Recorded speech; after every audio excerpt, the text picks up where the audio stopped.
pentakill outplays Flash with faker skill. Dragon soul or elder buff, win or lose, we've had enough. 3, 2, 1, the spawn gates rise. Red side, blue side, clash of lives. No AFK, no tilted rage, just highlight reels on the big stage. We've been waiting all week for Fearless. Lock your picks, it's do or die. Baron calls and towers fall. Who'll be laughing when we take it all? It's League of Friends Fearless time.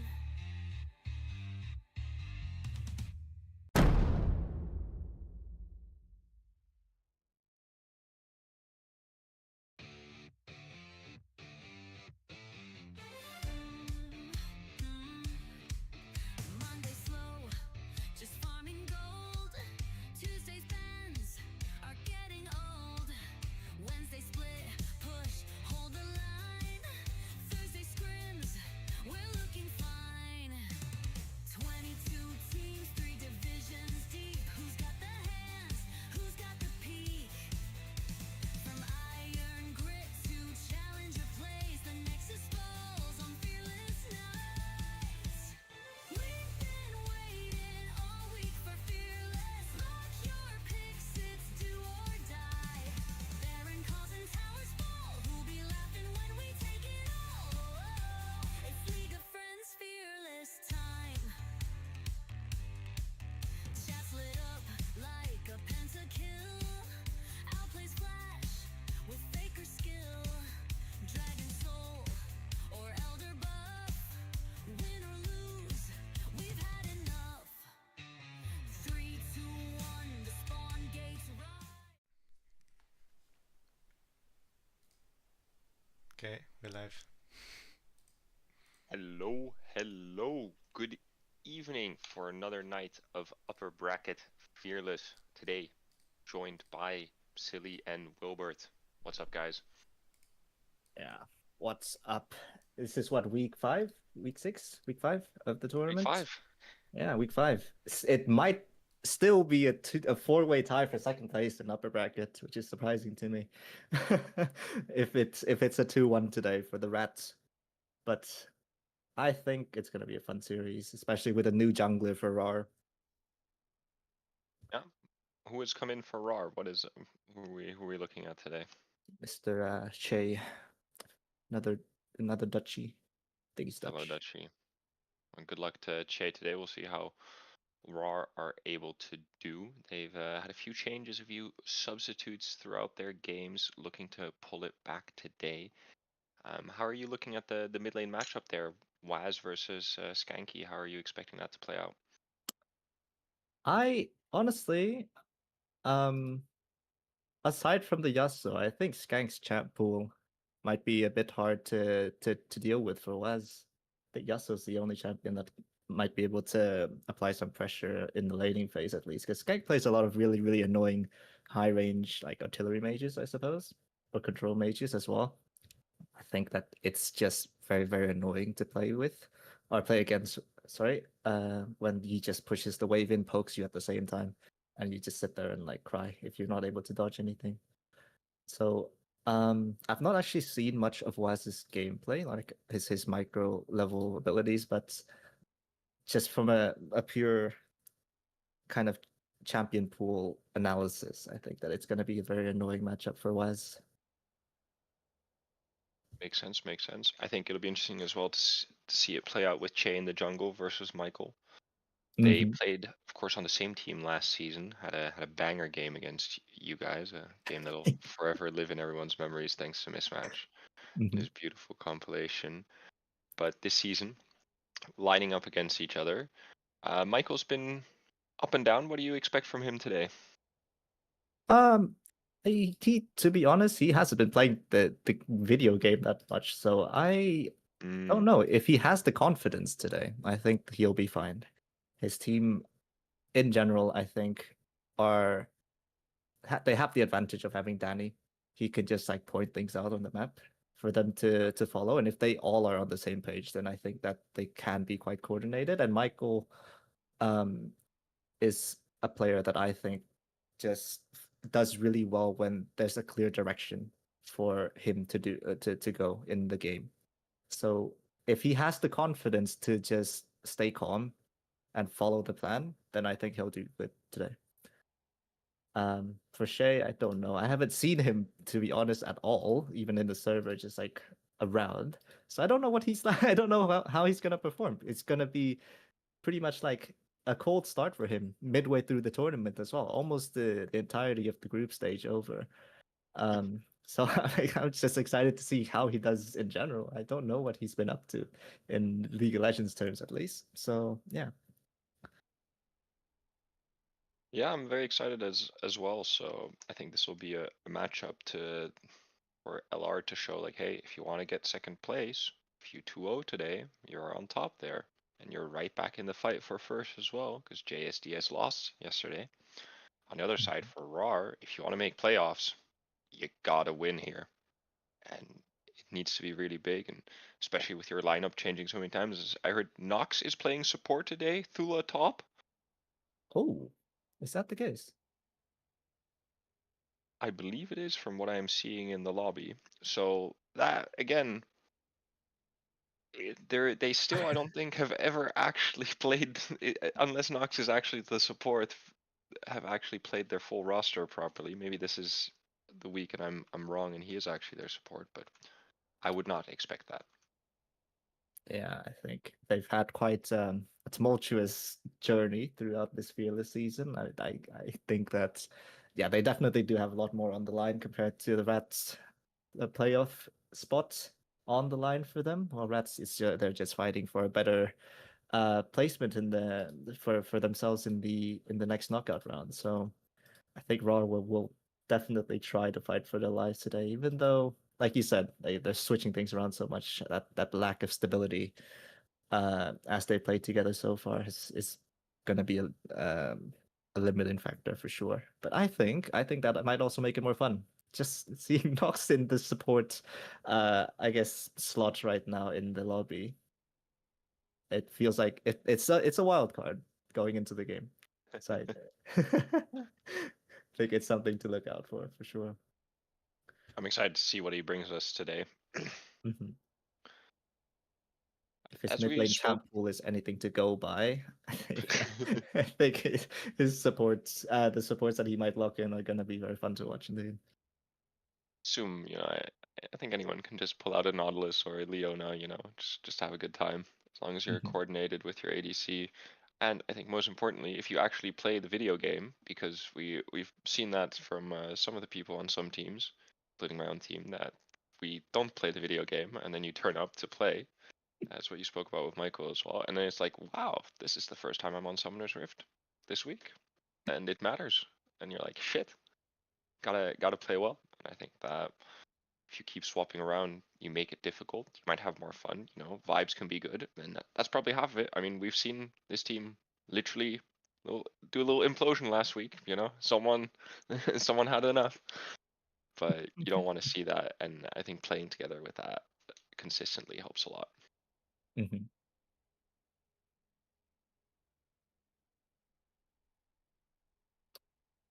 Can we, producer Wilbert, how far are we on draft? Do you know?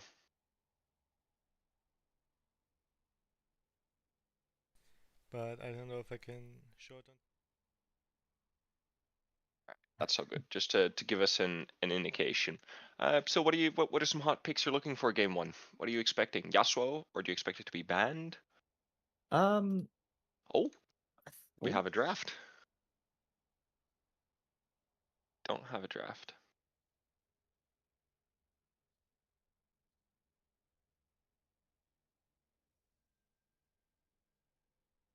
you might see it on production very soon. So I'll hold off on talking about the draft for a second.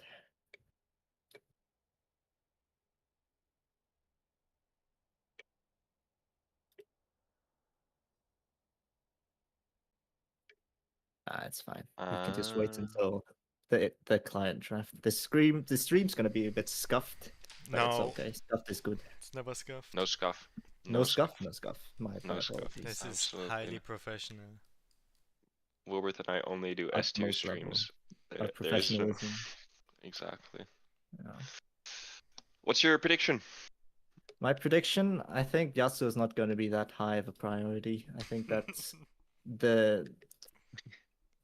the champion ocean that they have relative to the enemy team on the side of the rats would provide plenty of answers. I think Dr. Duck uh has a lot of really good champions into such a champion. Of course, I'm focusing on Yasuo so hard only because Waz is there. If Nox was still top lane, I think I'd put even more emphasis on it because then it would kind of be a flex pick, but he might not be today. Oh, I Yasuo think that support. Yasuo support maybe. Maybe we'll see All I'm Yasuo gonna support. say I is don't know. I see the draft, and it's Uh-huh. interesting. It's Oh, interesting. Okay. Bit of a Danny's been cooking. spoiler. Is it interesting on both sides at least? Yeah, so far. Looking at everything. Okay. But yeah, just looking through their match history in the Fearless season, at least, I think that the bot lane of the Rats have definitely showed a lot of flexibility in their champion pool. Sunny, of course, has his Lucian as the main comfort pick. I think that he's very comfortable in that champion, but he seems to be able to play a wide range of champions that do different things in the game to a relatively good level. I think that for in the jungle, Michael has his Jarvan pick. I think that that's his main champion so far in Fearless. It's just very, very simple to execute for him. It just lets him roam around the map and just do funny things quite often.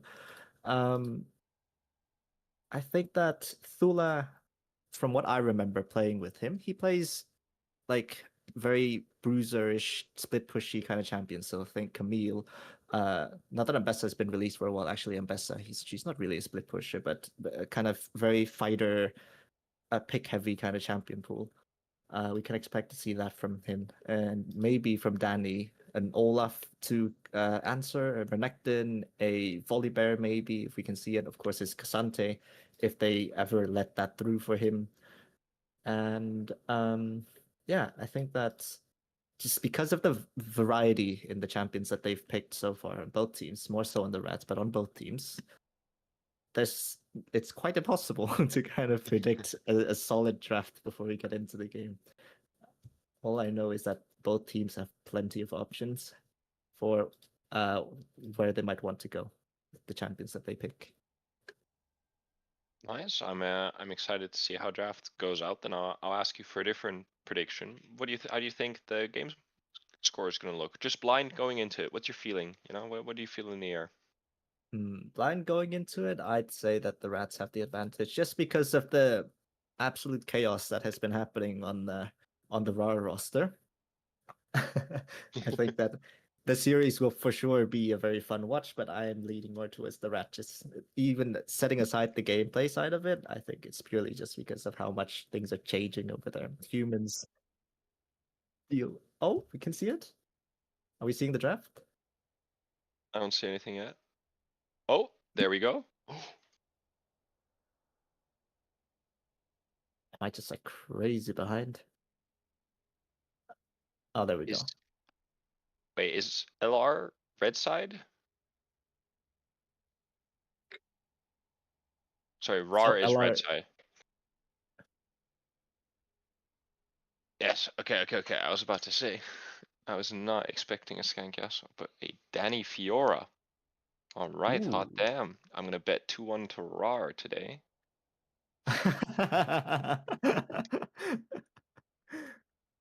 Why do you say that? What makes you say that? I just feel something in the air, you know. I see just something, you know. Yeah. Okay. I see a Diana, I see Michael, I think about a raccoon gif, and I'm like, no. Like Yeah, now we can also see Okay. the draft going on in game. perfect. Get us in there. Perfect. So we Yeah. So see the ban, the Olaf ban. I'm gonna assume that they're gonna do it in order as well in the client. Could make it easier for us to track. Probably, most likely. But yeah, in terms of the bans this game, mean, I you think can. on Rawr's side, we immediately see Danny kind of being targeted with the bans, the first few bans there. I think that my thing is just really, really delayed.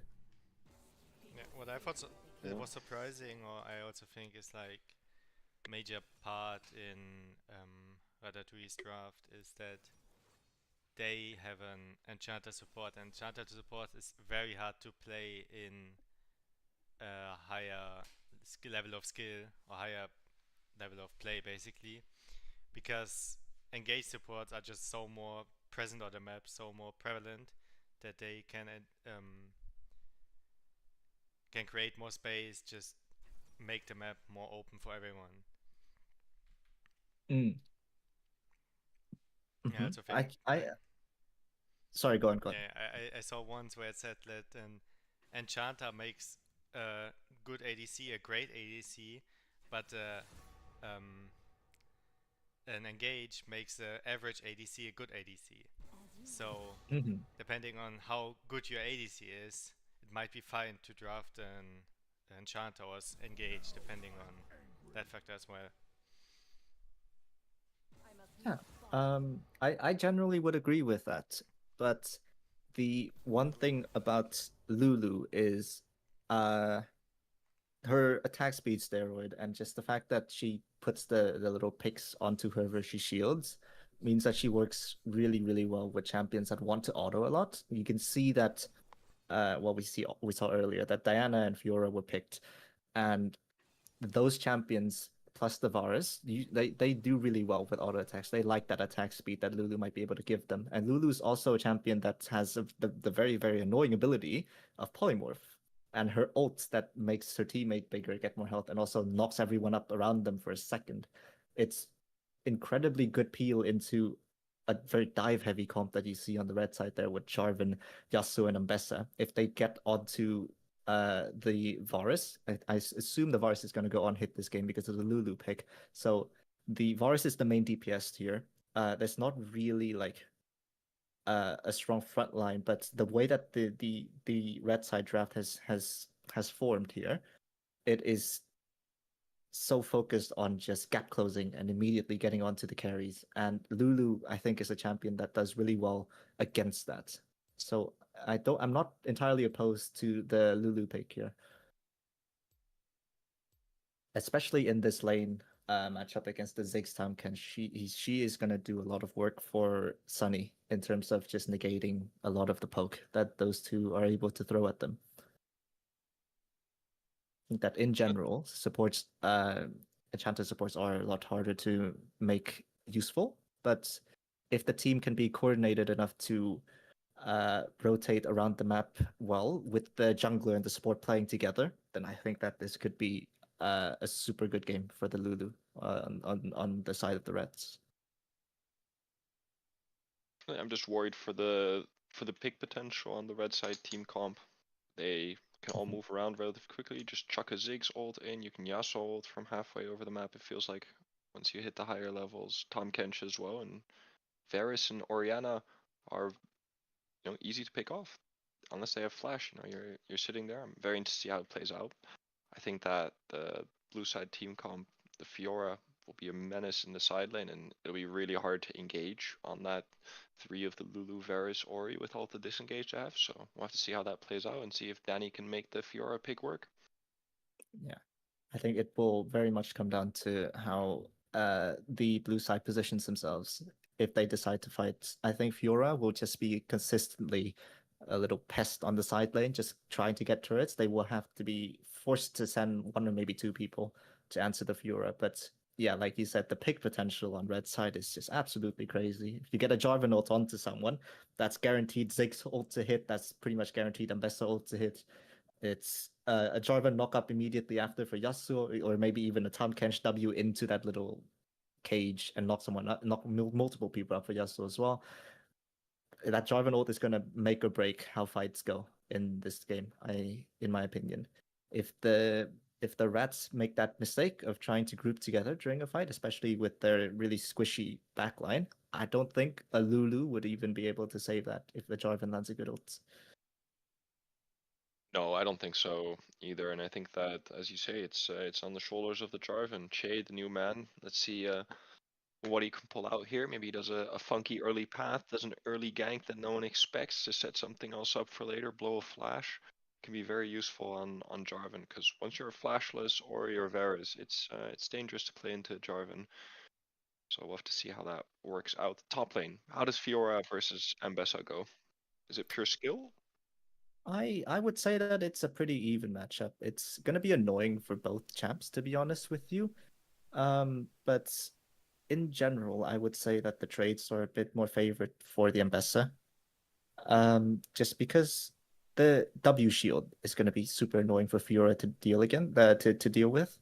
Fiora parry doesn't have crazy high value in the early stages of this lane. And it might be incredibly difficult for Fiora to get consistent vital procs just because of how much Ambessa moves around. If she's able to kite with her passive really well, then it's going to be a rough lane for the Fiora. But yep, with that said, we're immediately into the game here. Hey, no toasters today. All right, Wilbert, if you could press the little I button for me, and if we could remove the time controls and get the scoreboard up and the objective timers as well. Exactly. Do some directed cam. Maybe some level 1 shenanigans. I always dream of it. Never happens. Yeah, I would have expected some level 1 shenanigans from the red side here with how their level 1 looks. Maybe they were wary because of the Jarvan, but I think that's Tahm Kench is super annoying to deal with early. But no, it's just a standard 5-point from both teams here. Ignite, top lane. Danny H, Linium. Vinny with the Binny. Fiora was at one point one of his main champions. This was from a time before League of Friends, I think. That's what I know about his Fiora. But he did say he has been a bit rusty, but maybe he's comfortable enough to just pick her here. I do think that his main goal is just gonna be stay in the side lane, never interact with his team, and just get her. It's the more fun Alois strategy is what I would call it. Alright. I like it. Little early ward from Waza, coming back after being on holiday. Let's see how my fellow grandpa hander does here. I think that this screen share might be doing that funny arcane scene for me. It is stuttering like crazy. It's actually doing fine for me, but we'll get it back up. Okay, cool. It's perfect now. Thank you. Nice. Production, Mr. Bert. Okay, what do we think of Jay stealing the Jarvan from Michael? Arguably his best champion. I think it's a benefit to Les Ratatouilles that the Jarvan was taken from them in this way. Puts them up for some more draft. We saw what he did several weeks ago on it. Don't think he needs to play it. Would rather see him on something else. Think that after the previous Jarvan incident, I think it might be a blessing in disguise that Jarvan was stolen away here. Jarvan's a bit of a weird pick in the recent weeks, hasn't it? It's complete bait. It's a complete mind bait. Control. Every week. Did people watch Zach yesterday? Like, come on. Don't pick that champion, please. I will refrain from the relentless bullying of the Jarvan players for a while. But we can see here on the top lane, at least so far, Linny has been really, really aggressive with his trades, able to consistently get his vital props off, or playing more with his grasp, rather. I think that's a better way to put it. Getting really, really favorable trades for himself against Tula here. But yeah, like we were talking earlier about how Ambessa is supposed to be a bit favored in laning phase against Fiora. I think another part of it is, is this going to be an early skirmish 2v2 in top lane? Michael caught Shay lacking walking into Tribush there. Flashes in, finishes him off with the QE. Tula forced the flash to answer and get a kill back. That was an interesting fight. That was two junglers after full clearing, I suppose, trying to contest for the scuttle, but is Linny gonna get solo killed here? Force the flash out. Oh, but Tula stuck on the tower. Tula. Oh no. solo bolo for Linny, and I think that was a misplay by Thula. He thought he had enough damage to kill him off there, probably. Fuller got a bit bloodthirsty there. You just saw Bit red after he bloodthirsty. killed the jungler. We also see a dark seed on Diana, so he's hoping to Mm. get far. Run into Che again. There we go. Oh. Just Jay's looking Little to do the face same check thing. into the Jarvan here. Knock up onto Michael. He does not have flash. Is he able to get away from this? Waza dashing in here. Orianna slow buys him a bit of time. Waza flash after him. Autos him to death. And that's another death onto Michael. Shay continuing the fight onto Skank here. Oh. Really, really aggressive dash in from Waza, but Skank will not fall. Not just yet. He will be forced to back though on this HP. I think Shay is going to look for a dive here, potentially under tower. Nope, I think he's just going to steal the chickens. Skank is forced to back after catching that wave.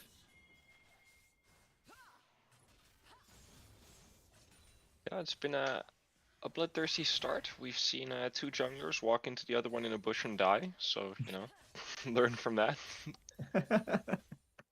We see on the top side Linny playing well now. I think that with the ignite up, I think that maybe on the level 6 we see a little angle for a solo bolo again. Definitely in this lane something he would love to get. Force out the TP as well. Would be huge with the double buffs.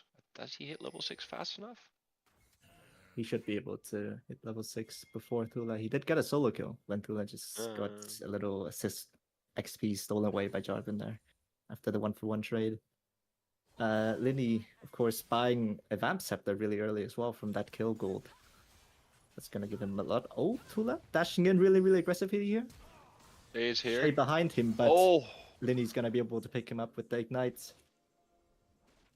Of course, a bit too Parry as close well. to the tower there for Linny to think about trying to kill Shay as well, even though he did have ult up. Jarvan flashed as well. Linny with a great parry. Really well played. Again, Oh, Shay's a stuck jungler between a rock walking and a into hard place here. Furo ult onto him, tries to EQ out, gets caught by the Furo W, and finished off with a Vital proc on the side. And for Again. the third time, a jungler has walked into a bush where another jungler was and died. It's the season 2 synergy between the two junglers. They're just permanently connected to each other. The soulmates, they're drawn to each other. Doesn't matter if they can't see them. Oh my lord. You see for the CS that looking relatively even in most places. 2 camps up for the Jarvan at the moment. Linny a little bit up top lane, mid lane was a wave up, and bot lane pretty much even, but no dragon's been taken yet. What was the button for the gold difference again?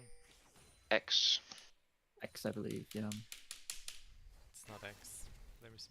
It's not bound yet then, probably. It's gonna be like interface, and it's gonna be something items. Oh, We there's a have- fight happening in mid. Orianna Oh. came out coming in after Michael dashed in. Is this gonna be enough to finish Shay off? Sam Kench W's in to try to save his teammate. Michael does not finish Waz off! He dashes out, but not enough. Skank flashes over to auto him to death and finish him off. Shay just lurking around trying to look for something, but there's nothing to look for. Rat spot lane answered accordingly. And that was a 1-for-1. Fight in mid lane, a bit covered off by the settings menu. But yeah, All good. it's gonna be something items. I'm Yeah, pretty sure. Scoreboard items. Toggles. Yeah. Yeah, it's the num 6. Yeah. Ah, okay. Hit up. Number 6. Ah, perfect. There we go. Really, really uneventful game on the bot side of the map so far. Everything's Top lane's happening on the exploded. top side. Yeah. Junglers have been getting massacred left and right. Yeah, junglers specifically. Yeah, 5 of the 8 deaths have just been. Yeah, I'm kind of surprised actually, just going by the fact that Diana is the champ that likes to just hit camps, just likes to clear. Been fighting so much. I think this Grubs fight is gonna be interesting since you have a fat Fiora that has prio and is gonna move, but you also have the Tam Kench there, so you have 2 people in the bot lane still for the rats. Yeah. Meaning they probably have to give up the grubs. First scrub taken away by the rats just so that they don't get feet, and they back off after seeing the numbers disadvantage with their Tahm Kench moving up. Lulu making the choice to stay in lane. I think it's a good choice. She's not going to offer as much in this fight here if they do decide to try something, and it's everyone's hit their ult power spikes on both sides here. That would be a Yasuo ult onto maybe 2-3 people. If Tahm Kench or Jarvan can do their thing, would have been incredibly risky to try to fight for the grubs. They were able to push off the team, the Rawr team, off of the grubs to steal away one at the very least with the prio that they had. So I think it was a good play for the rats. I think it's a smart consolidated choice. You can get your tempo back in other ways, use it to push him bot more. Ziggs just has an off-tempo base, and you can look at Dragon as you see the Diana clearing her bot side. You know, it's definitely an option because you know the Jarvan's top side at this point. And, you know, use the fact that you have a Varus who can shred these objectives really nicely, even already at this point with just the tier 2 boots. Yeah, I think camera being stuck on top lane here a bit. It's we're starting to see the impact of being higher level and putting more points into the Q ability of both top laners. That Tula on Ambessa getting more Qs off consistently because cooldown's so much lower now, and the fact that she has a bit of items means that she's able to still bully back this Fiora, even though she's 1-2 compared to a 3-0 scoreline and a CS lead on the side of Linny. Yeah, really, really aggressive trading here. And you can see that bot prio on that previous wave from Rawr's bot lane meant that they were able to move for this campsite Drake. First Drake going over to the side of Rawr. Yeah, I thought that LR had a chance there to be there before, but yeah, Diana took the blast cone away and backed off and said no reason to, probably unsure if they win the fight, and I think that scaling wise they do very well here, so no reason to go in. It's we see Linny fight. So Polo on Linny. That ult damage is just too much to deal with. Tula missing his ults during that fight as well. I don't think it would have made much of a difference. He would just Especially be with that ignite. yeah, he would just be behind that Fiora just for an easier vital proc. Linny making the most of his lead here, getting a solo bolo. Gonna get some plates here as well, maybe. Yeah, I After think this the wave is entire pushed in. gold lead of the rest is just on Linium. Yeah, I would agree. Oh, the Diana something also we didn't. has quite a big lead. Yeah, I think she got a kill. Yeah. Got a kill onto the Jarvan earlier. I think that's Yeah, she got that first one. yeah, it was the first blood, wasn't it? But first Yeah, place it was don't give first blood. more gold. Right. Just a tiny bit up in camp, just one camp ahead, I suppose. I don't know. Maybe she yoinked some minions earlier. Maybe a random cannon. That'd be, -1. Ooh, that hurts. That hurts to see. Yeah, something I don't think we were able to talk about a lot. Oh, big fight in mid here. Ult coming out from Skank. Maybe it's just to chunk him out. Knowing that Waz decided to go for Kraken Slayer first item, not really any lifesteal on that item to try to sustain through lane. Nox walking into the jungle really aggressively here on the Tahm Kench. Swallows the Diana into his mouth, spits him out into his team. Diana ult comes out, but doesn't really do anything. Exhaust Hunter. Skank forced to flash out of Jarvan ults. Good fight, good pick from Rawr. That Tahm Kench champion, of course, being super annoying. Another Yeah, jungler dying, and jungle. Tahm Kench showing why it's so absolutely bloody annoying to play into. It just kind of runs you down, eats you, spits you out, and then can't really do much as Diana at that point. I think even if you try and flash away, you're still dead. And I like that the Jarvan immediately tried to go onto Skank, ults onto him, forcing him to flash out as well, and getting the maximum value out of that play. Yeah. Meanwhile, we see Linny just working away at this turret slowly. Oh, parries the Ambessa ult. Ult comes out, tries to go for a little solo bolo. Chunks Tula out quite significantly, even though he didn't get the kill. Tula might be forced to take a bad back here. Just means more plates over to that Fiora. More gold going over to that Fiora. He decides to stay in lane. Might be a risky move here. Yeah, Linny opting to play slow on this dive here. Now Tula has to back off. He has no choice now. more plates going over to this Fiora. This Fiora is going to be a menace very, very soon. Again, another instance of the jungler walking into each other. Knock up from Shay onto Pathos. Yeah, Sword comes out, flashes over the wall. Both of them, and Michael falls again. Thought we talked about this. It's that soulmate connection, man. I'm telling you. Yeah. Thought we didn't walk into bushes without vision. Linium killed the Ambessa and also got first turret at 14 minutes in the top lane. Oof. Yeah. I think Tula Did he might get be all 5 feeling plates? No, 4. might be feeling a bit lost here after the. Ooh. Boy, that is a gets the root disgusting off. dive. Oh! Oh. The town cancel this. Oh, but Oh, but was it nice? Was it nice for being rooted? The Varus Minion wave. ult of a lifetime. Minion wave did not crash in quick enough. Nox forced to swallow the Jarvan that was tanking before, and Nox just being caught in a bad position there. I think he should have just stayed on the other side. It was just a Lulu walking up. But he dies for the sins of an imperfect dive.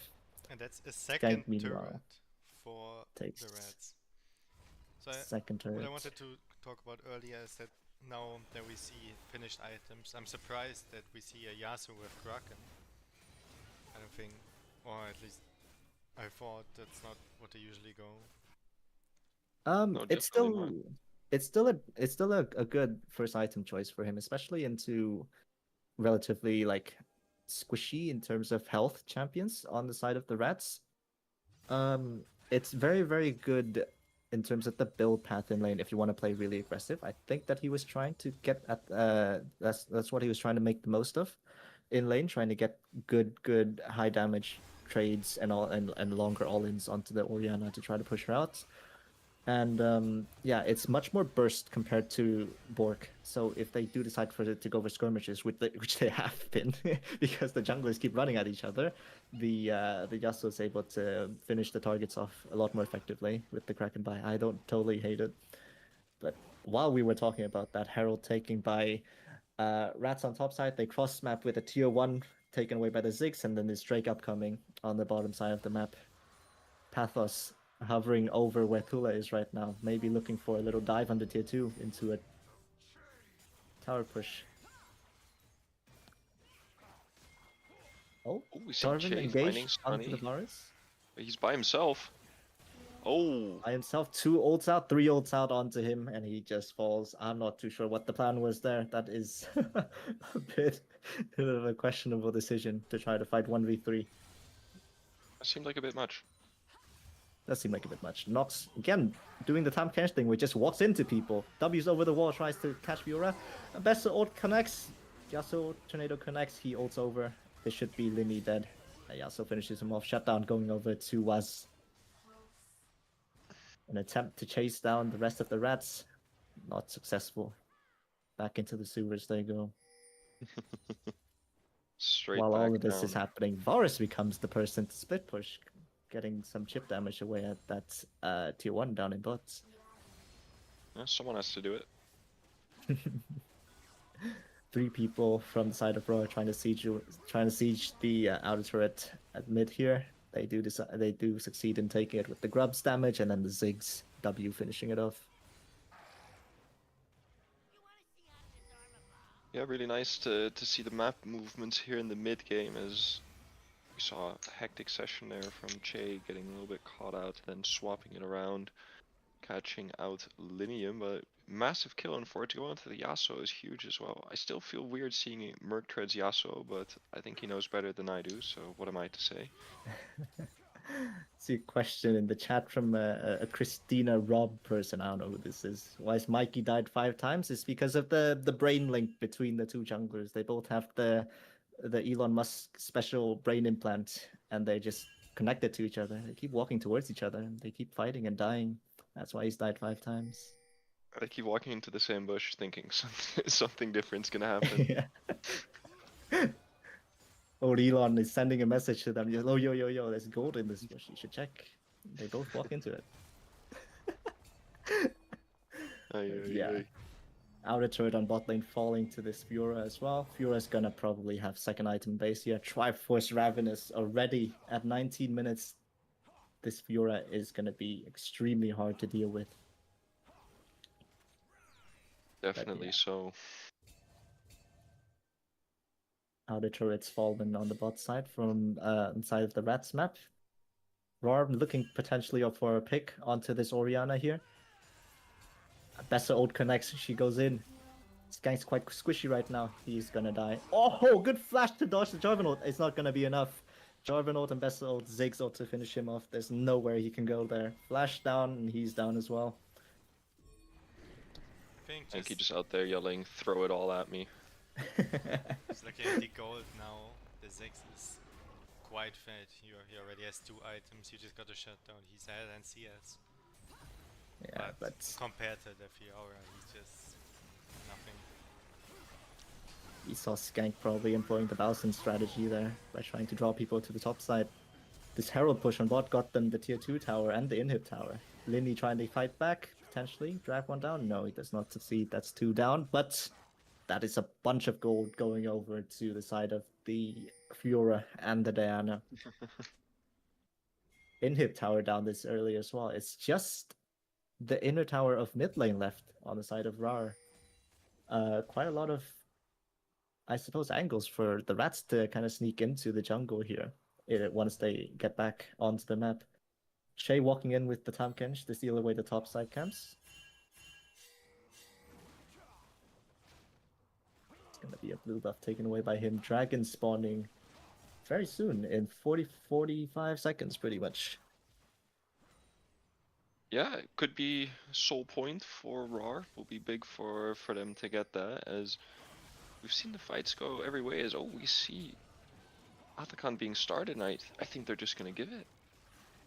They might be giving it indeed. Fula decided not to back and just keep staying in the bot lane. That's probably to pressure someone to answer him.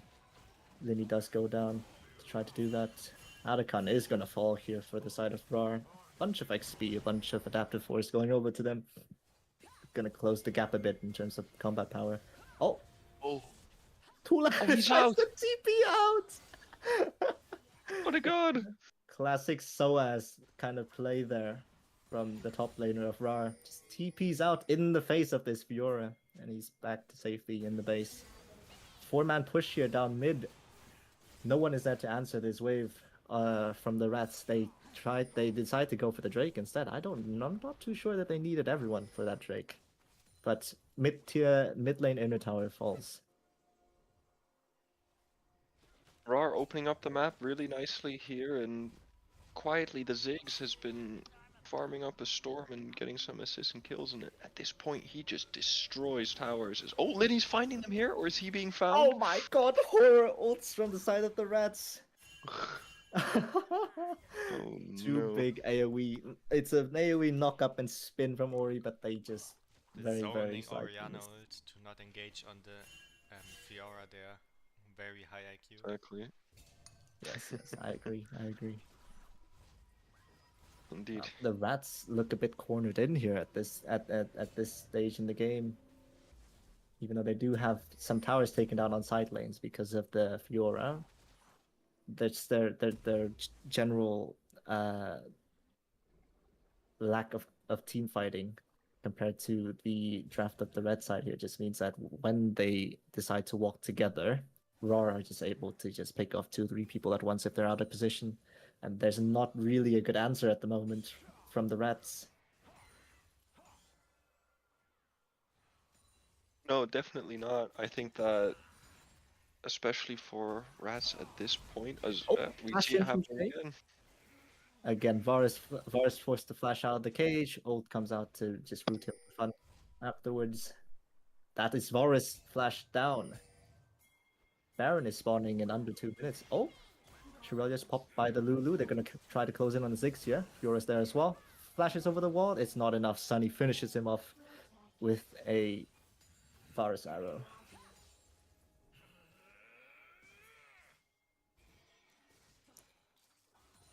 Now this Ziggs pick might allow the Rats to look for a siege onto this mid inner tower here.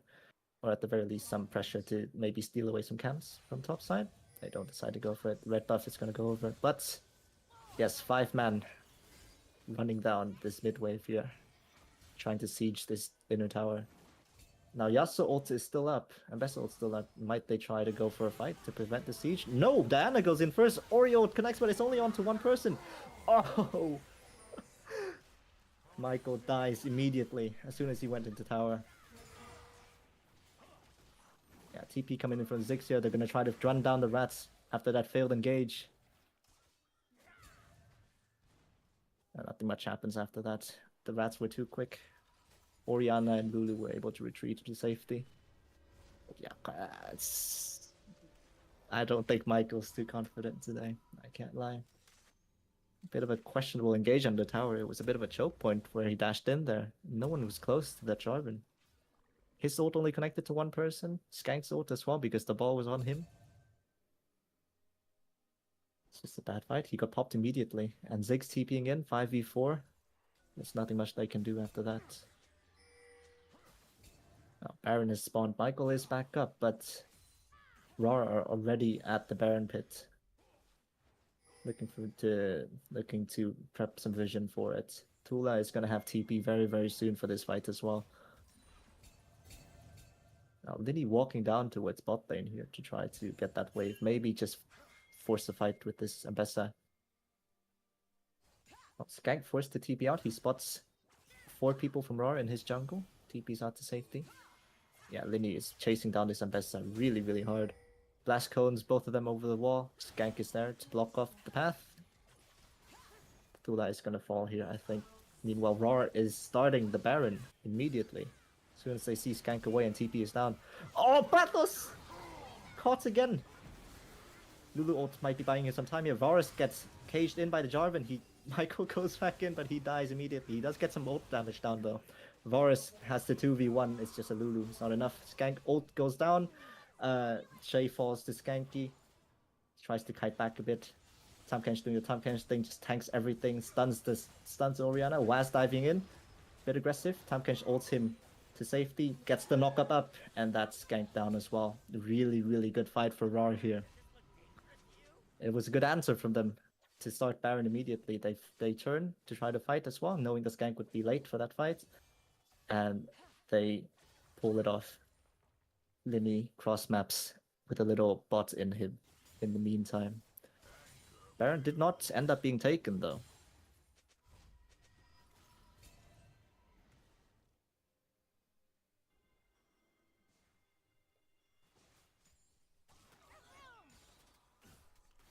I think that just shows what I said in the in draft, that the game is just way harder to play with an Enchanter support because you don't have the engage potential of basically engage support, meaning it's way harder for you to play into the enemy team. And you have the Diana, you have the Orianna ult, so basically your whole combo on engage persists of the Diana dashing in and not being one shot, and the Orianna ult going off. But if the Diana just gets caught like that without her Orianna, the game becomes very unplayable. Yeah. I think that is very much evident in how the game is progressing at the moment. While we were just trying to talk about that support pick, Soul Point going over to Rawr. They were able to get back on the map with more people, a lot quicker to get this Drake. Baron is still up. No team is going for it quite yet. Bit of weird chip damage onto the Baron there to start spitting at the rats. Is there a fight going to happen? Oh, Shay, what is he doing? Tries to go for the flash. Tries to go for the flank, gets polymorph immediately. Flash EQ out, Tahm swallows him for safety. Weird TP in by Ziggs here. Right to the back of 5 rats. He's forced to flash over the wall. He's going to try to run the safety. I don't think he's able to back in time. This Lulu is going to try to cancel the recall. Oh my god, but the Ziggs damage one-shots Dr. Duck. Down goes Lulu. Now Linny is going to chase him, try to finish him off. Down he goes, shut down over to the Fiora.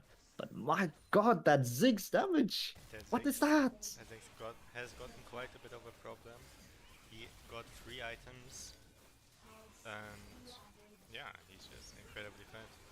He's just Also see incredibly 3 good. items out the Yasuo, 3 items out the Fiora, but you have a very defensive build of the Fiora, and they just burst the Baron down.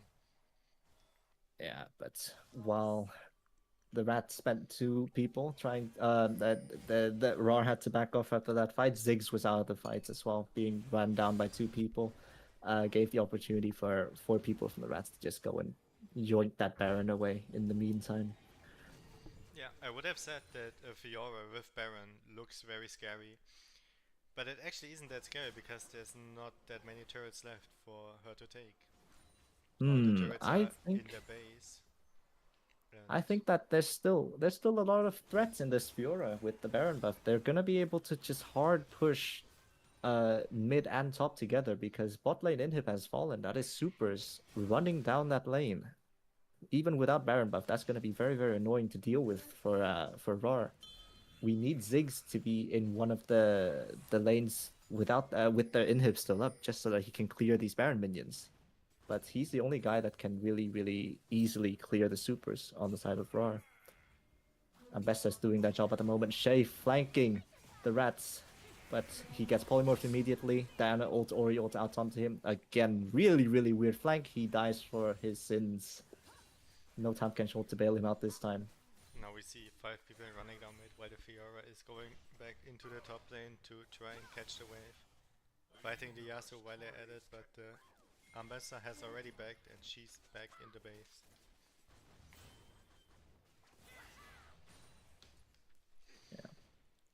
Yeah, I think Shay just hasn't played the game that much in the last time, so I I might be just lying out of my butt, but I wonder if just that's looking a just little. looking at the performance, he looks very, I don't know how to say it. Just weird decisions being made. Yeah.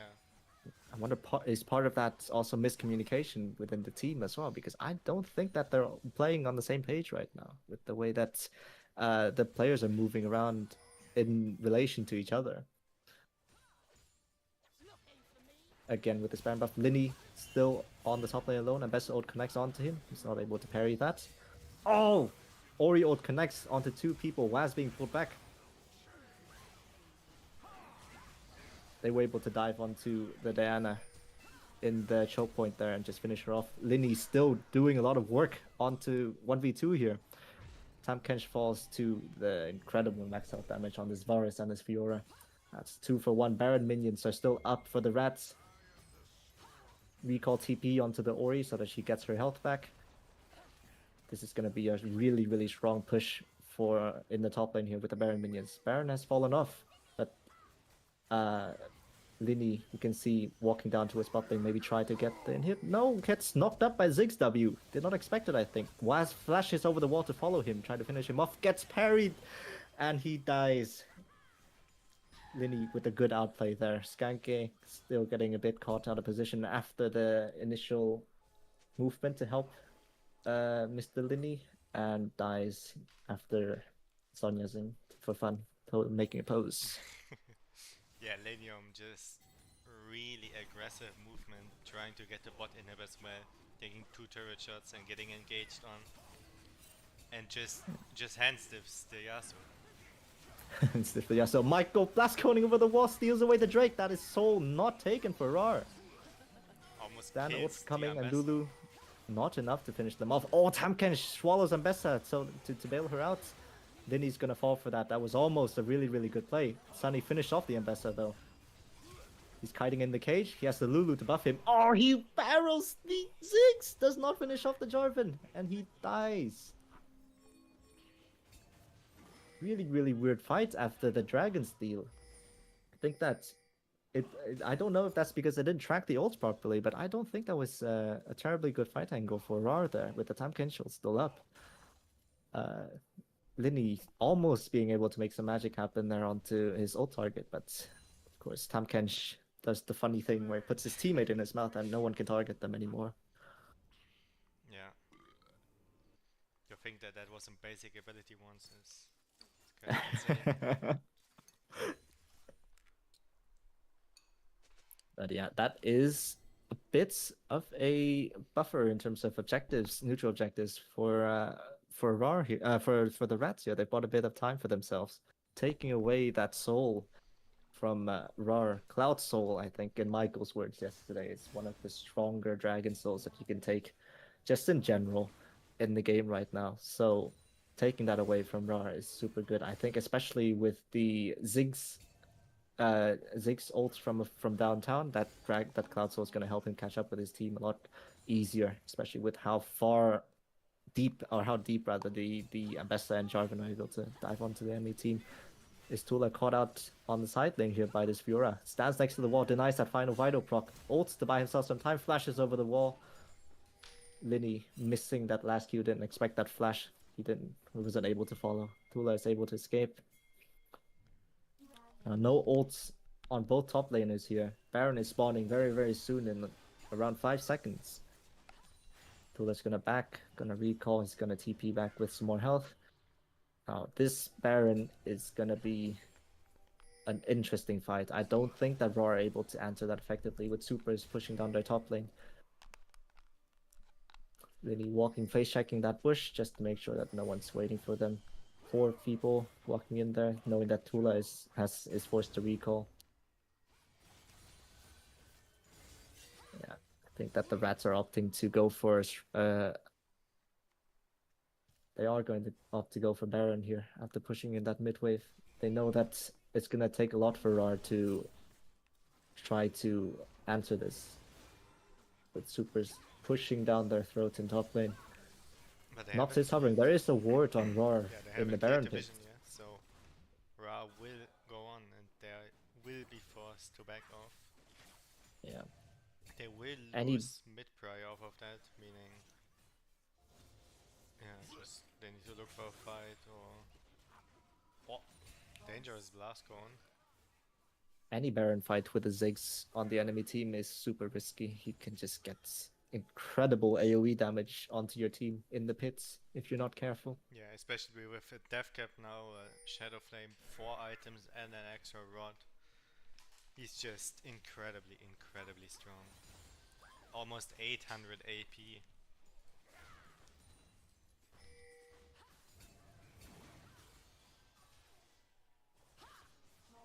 As Yeah. we see a second attempt for the Reds trying to get this Baron. Once again course. being forced off.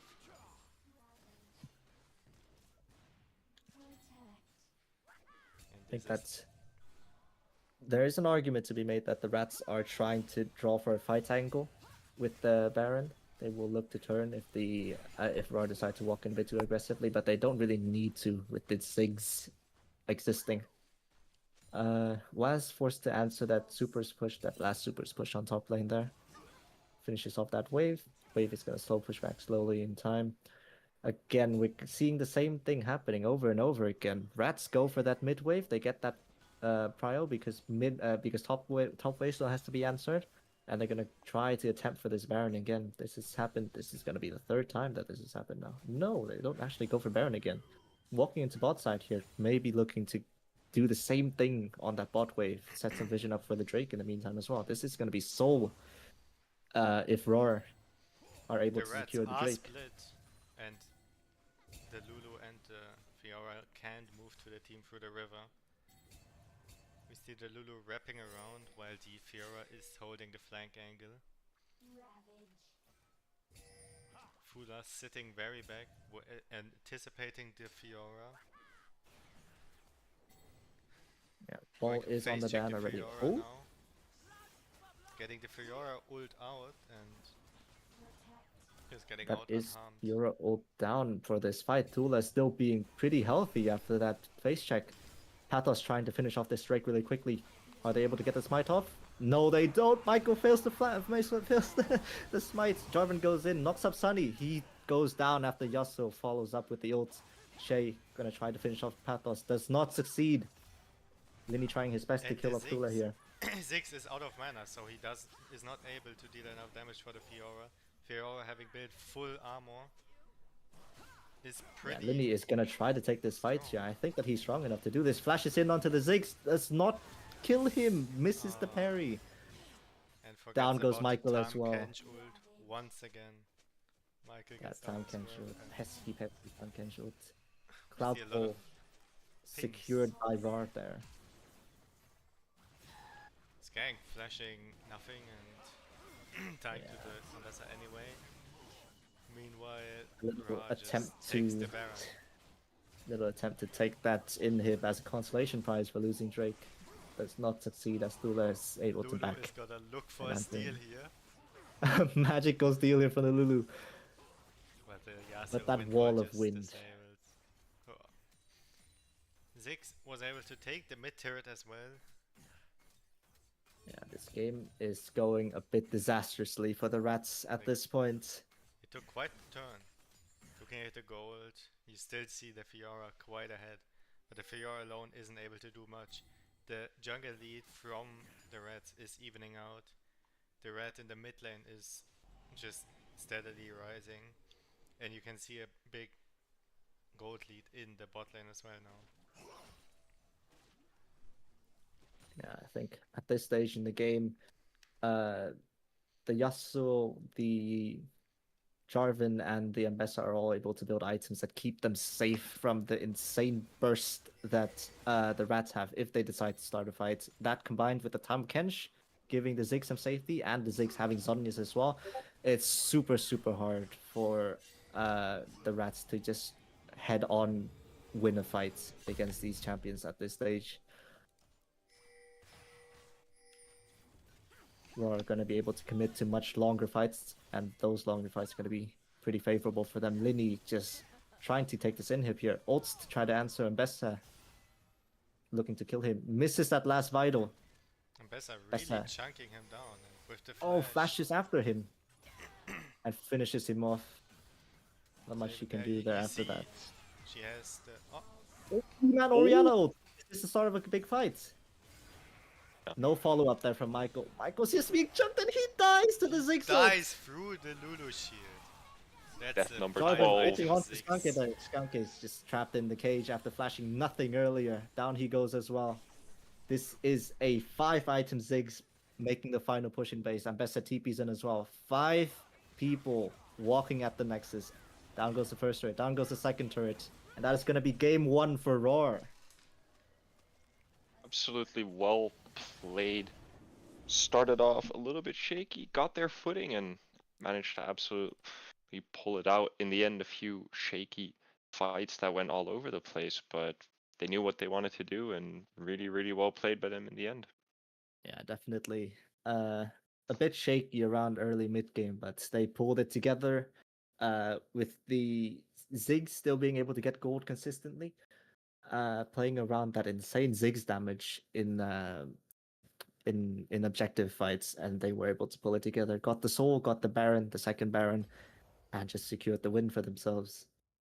I think that team fight power on their side was a bit too much to deal with, just because the Rats were so dependent on just being able to on being able to burst maybe 1-2 people down with the Ana Ori engage.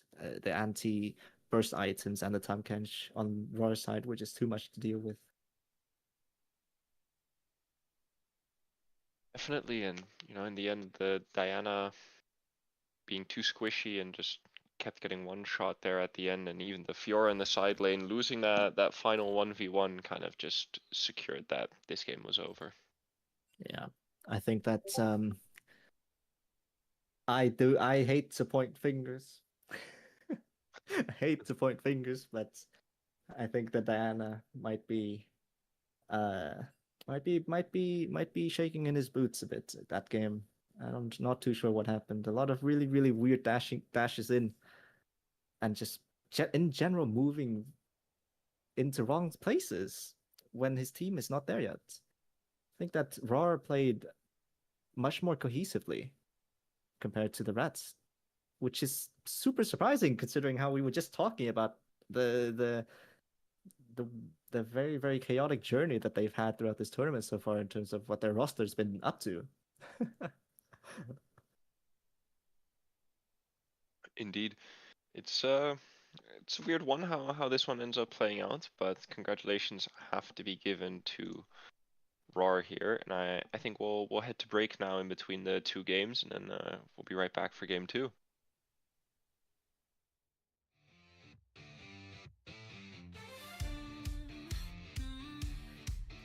Monday slow, just farming gold. Tuesday's bends are getting old. Wednesday split, push, hold the line. Thursday scrims, we're looking fine. 22 teams, 3 divisions deep. Who's got the hands? Who's got the peak? From iron grit to challenger plays, the Nexus falls on fearless nights. We've been waiting all week for fearless. Lock your picks, it's do or die. Baron calls and towers fall. Who'll be laughing when we take it all? It's League of Friends fearless time. Chat's lit up like a pentakill. Outplays Flash with faker skill. Dragon Soul or Elder Buff. Win or lose, we've had enough. 3, 2, 1, the spawn gates rise. Red side, blue side, clash of lives. No AFK, no tilted rage. Just highlight reels on the big stage. We've been waiting all week for fearless. Lock your picks, it's do or die. Baron calls and towers fall. Who'll be laughing when we take it all? It's League of Friends fearless time.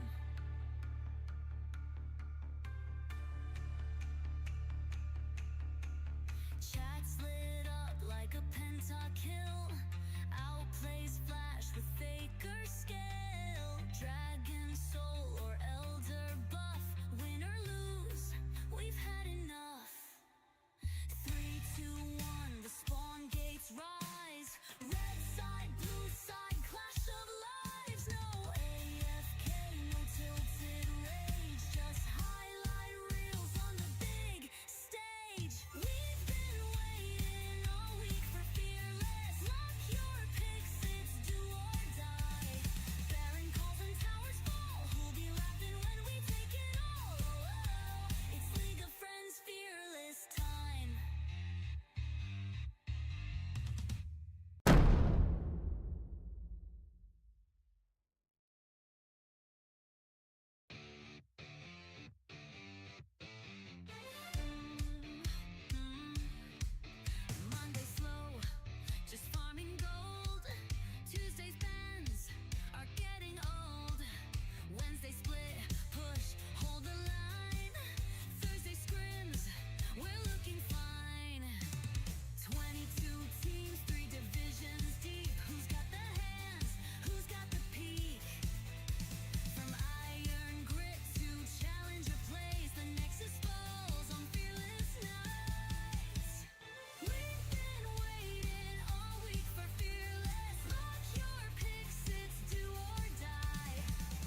Penta kill.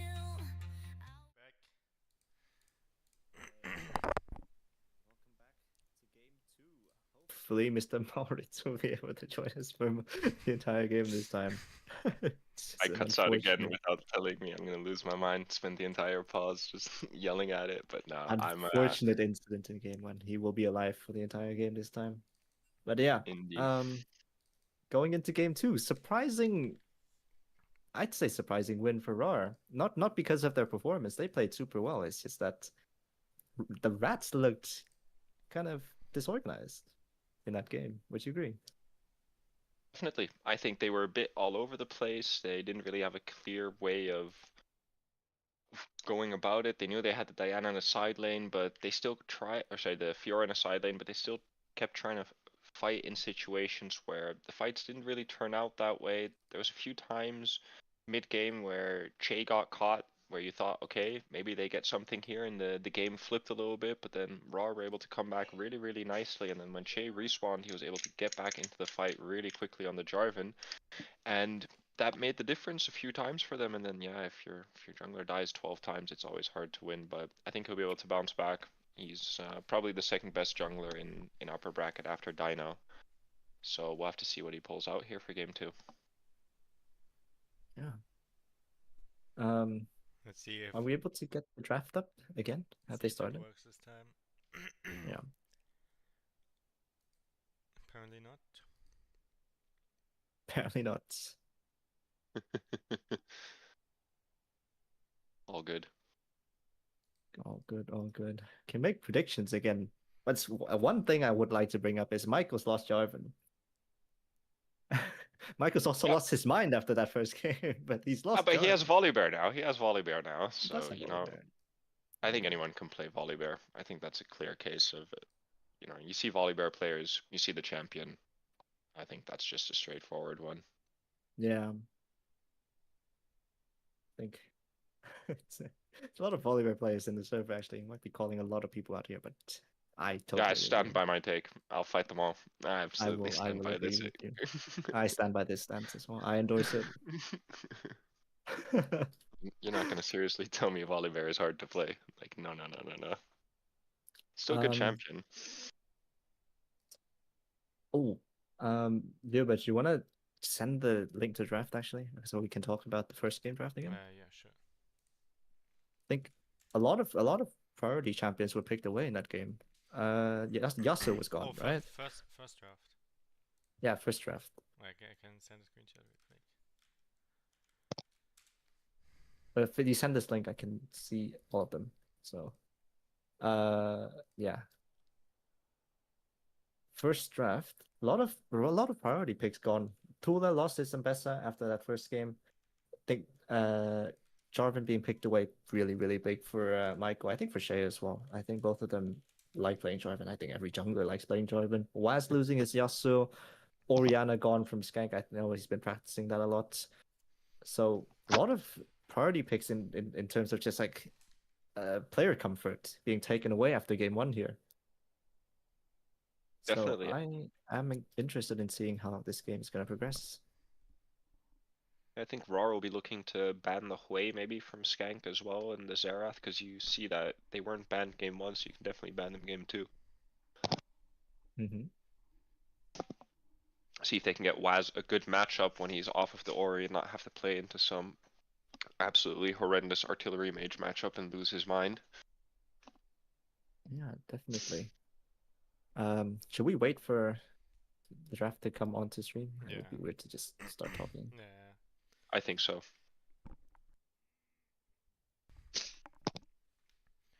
Okay. Yeah, just. But yeah, like you were just bringing up artillery mages for Skank. That's something to ban out.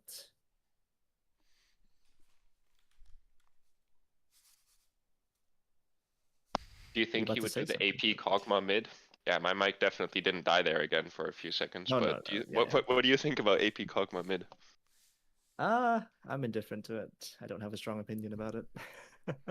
It's definitely interesting, but I think you have to be really good for it to work out. Mm-hmm. Saying Skank's not really good? Calling him out here. No, I'm just saying he's not at the level to play AP Kog'Maw mid, especially with because it requires also like a different sort of setup for your team, you know. Oh, a different jungler is what you're saying. Whatever.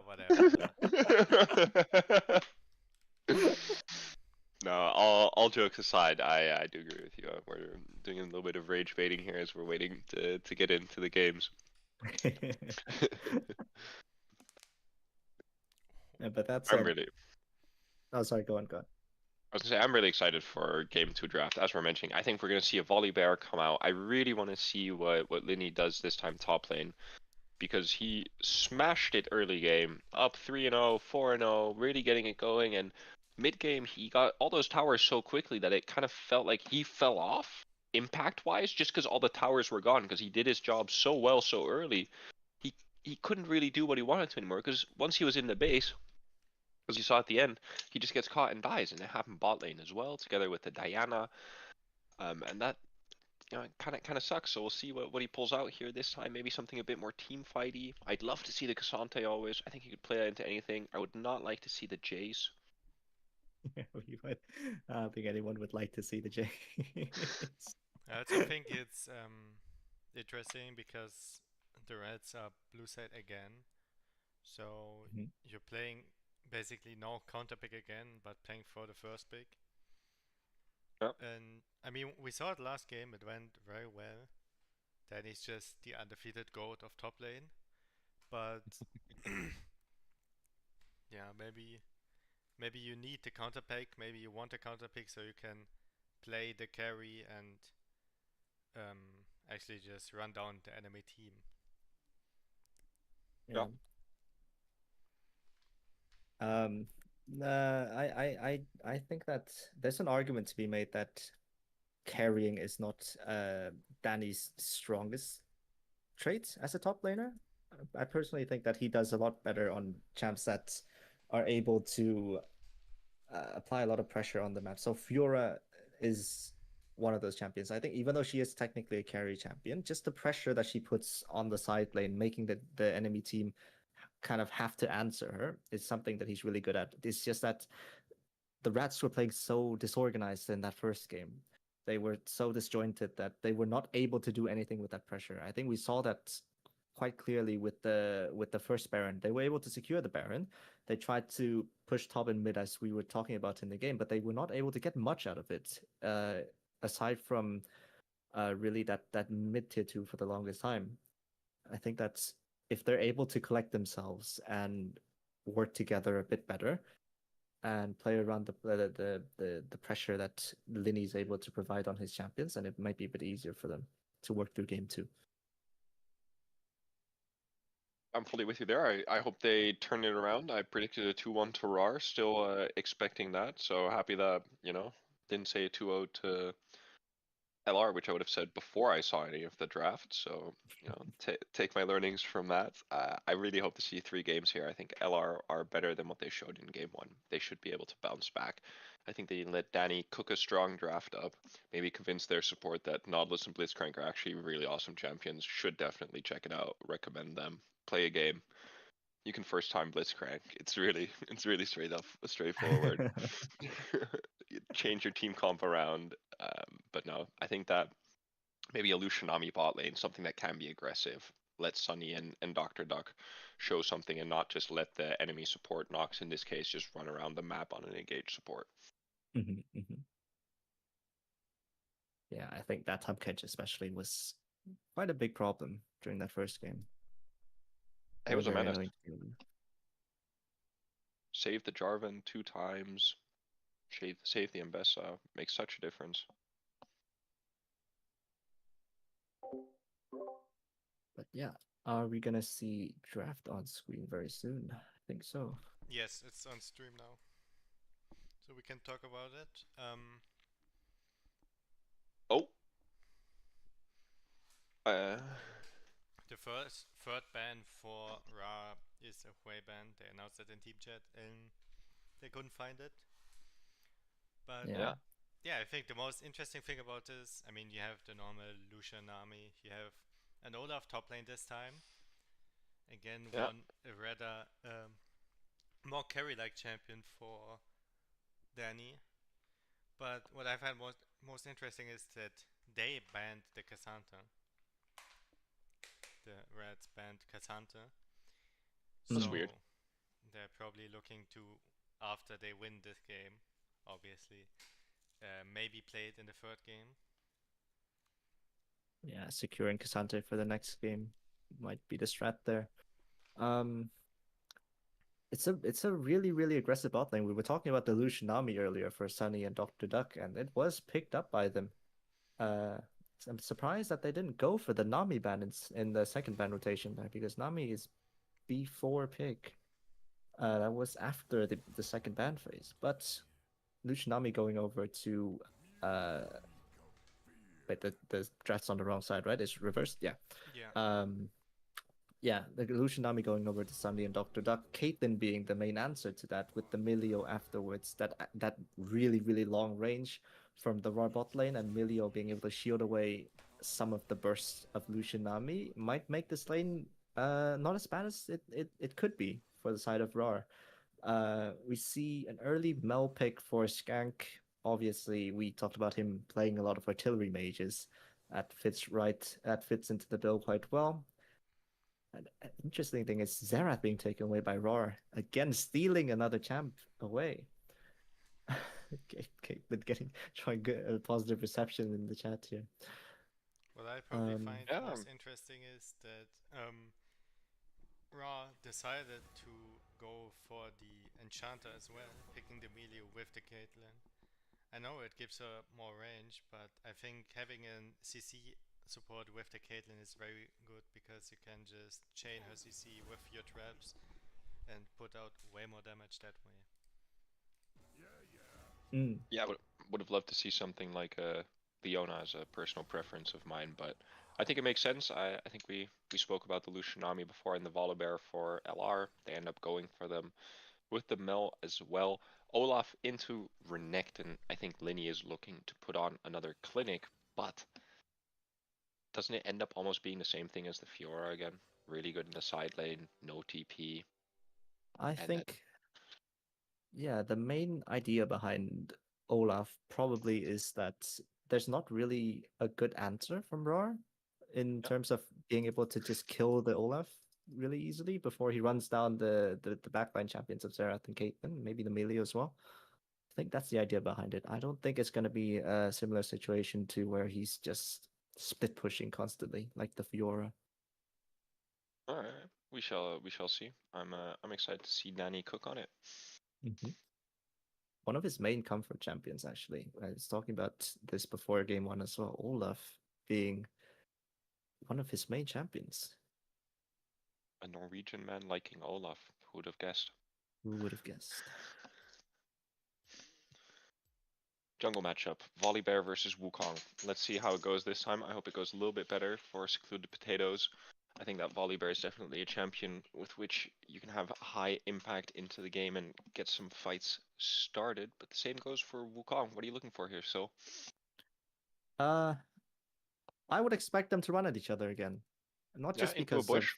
yeah, not just because of how they played game one, but because of the fact that both of these champions have a lot of dueling power in the early game, a lot of skirmishing power as well. It's gonna be a bit of a coin flip as to which side's solo laners would be able to move, or honestly, all three lanes would be able to move with with minion prio. Just because I think that in general, these lanes are going to be quite even Yeah. in wave clear and in the how they trade health with each other, trying to get that wave clear.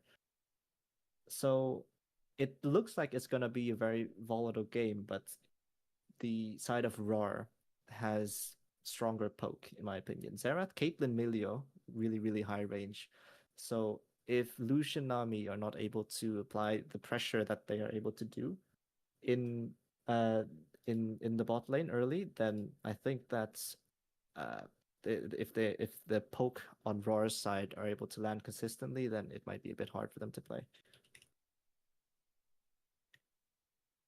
Yeah, this is it's an interesting one. We'll see how they end up bringing it out. Do you wanna dare throw a little prediction out? Do you think we're gonna go to game 3, or do you think it's gonna be a quick 2-0 and go home?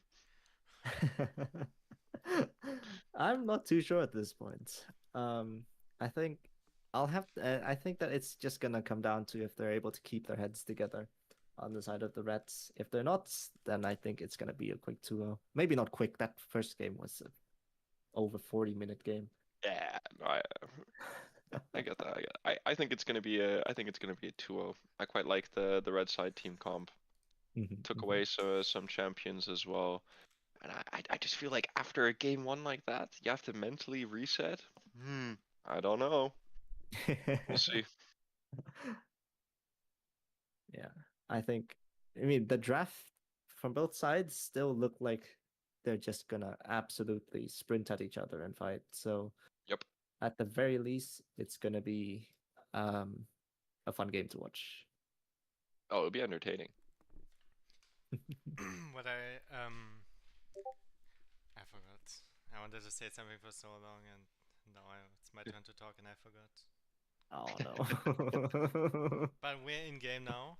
Maybe, possibly. Possibly, maybe. Level 1 shenanigans. Hit us up. Talk Like, to us. let the game load first. Yeah, no, I remember now.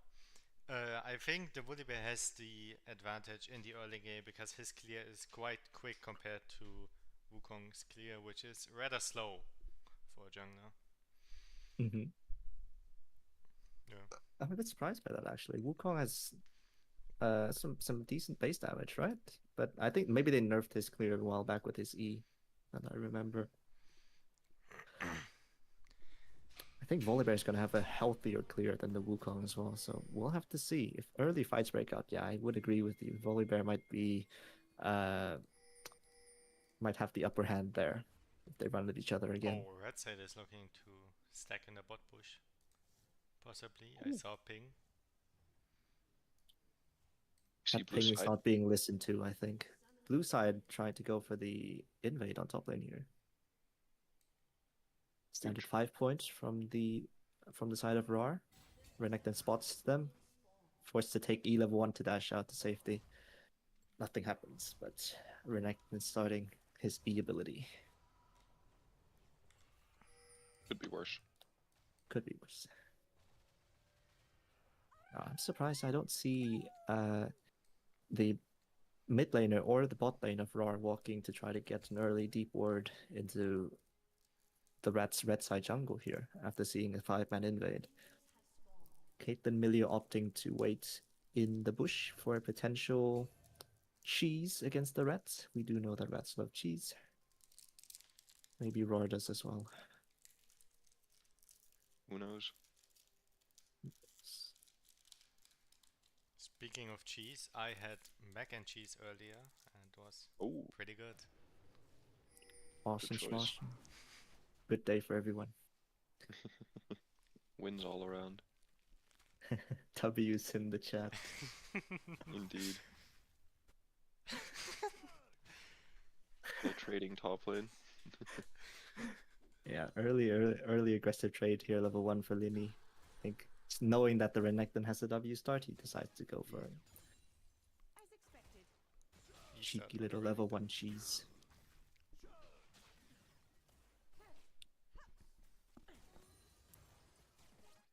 I'm kind of intrigued by this mid lane matchup here. I'm not too sure who has the upper hand in this lane. They're both quite long range champions. I think Mel has more consistent damage though, because of the lower cooldowns and the easier to hit Q. So I'm gonna give Skank the benefit of the doubts and say that he will have priority in this lane most of the time. Already we can see a bit of pressure that he's putting onto the Xerath here. Yeah. Making his life difficult. Good to see. Linny on more aggressive champs like this are always looking to kind of keep this wave in a really aggressive position. I think, oh, Tula dashes in, tries to go for a trade. Really, really good trade onto the Olaf there. Got the empowered W off. Oh, powered Q to heal back up. Linny Oh! Q flashes in, QE execute. This Croc dies. What I also find First blood interesting, over to the Reds. Yeah. what I find interesting is that first of all you can see the clear speed difference in the jungle. The Volibear's finished already and the Wukong is just on his blue now. But you can also see that Fuller took Ignite, so he got cocky and wanted to play for the first kills for the lane this game. And Yeah. yeah. A lot of top laners I've noticed so far playing into Olaf. Not necessarily only Danny's Olaf, but just any Olaf in general so far in Fearless, is they are not respecting the E damage from a fully stacked Conqueror on the Olaf. Every single time it's just QE flash in and it's an execute onto a top laner that is close to 200 health because they just don't expect the damage. You see that happen here. Saw that happen the last time that Danny played Olaf.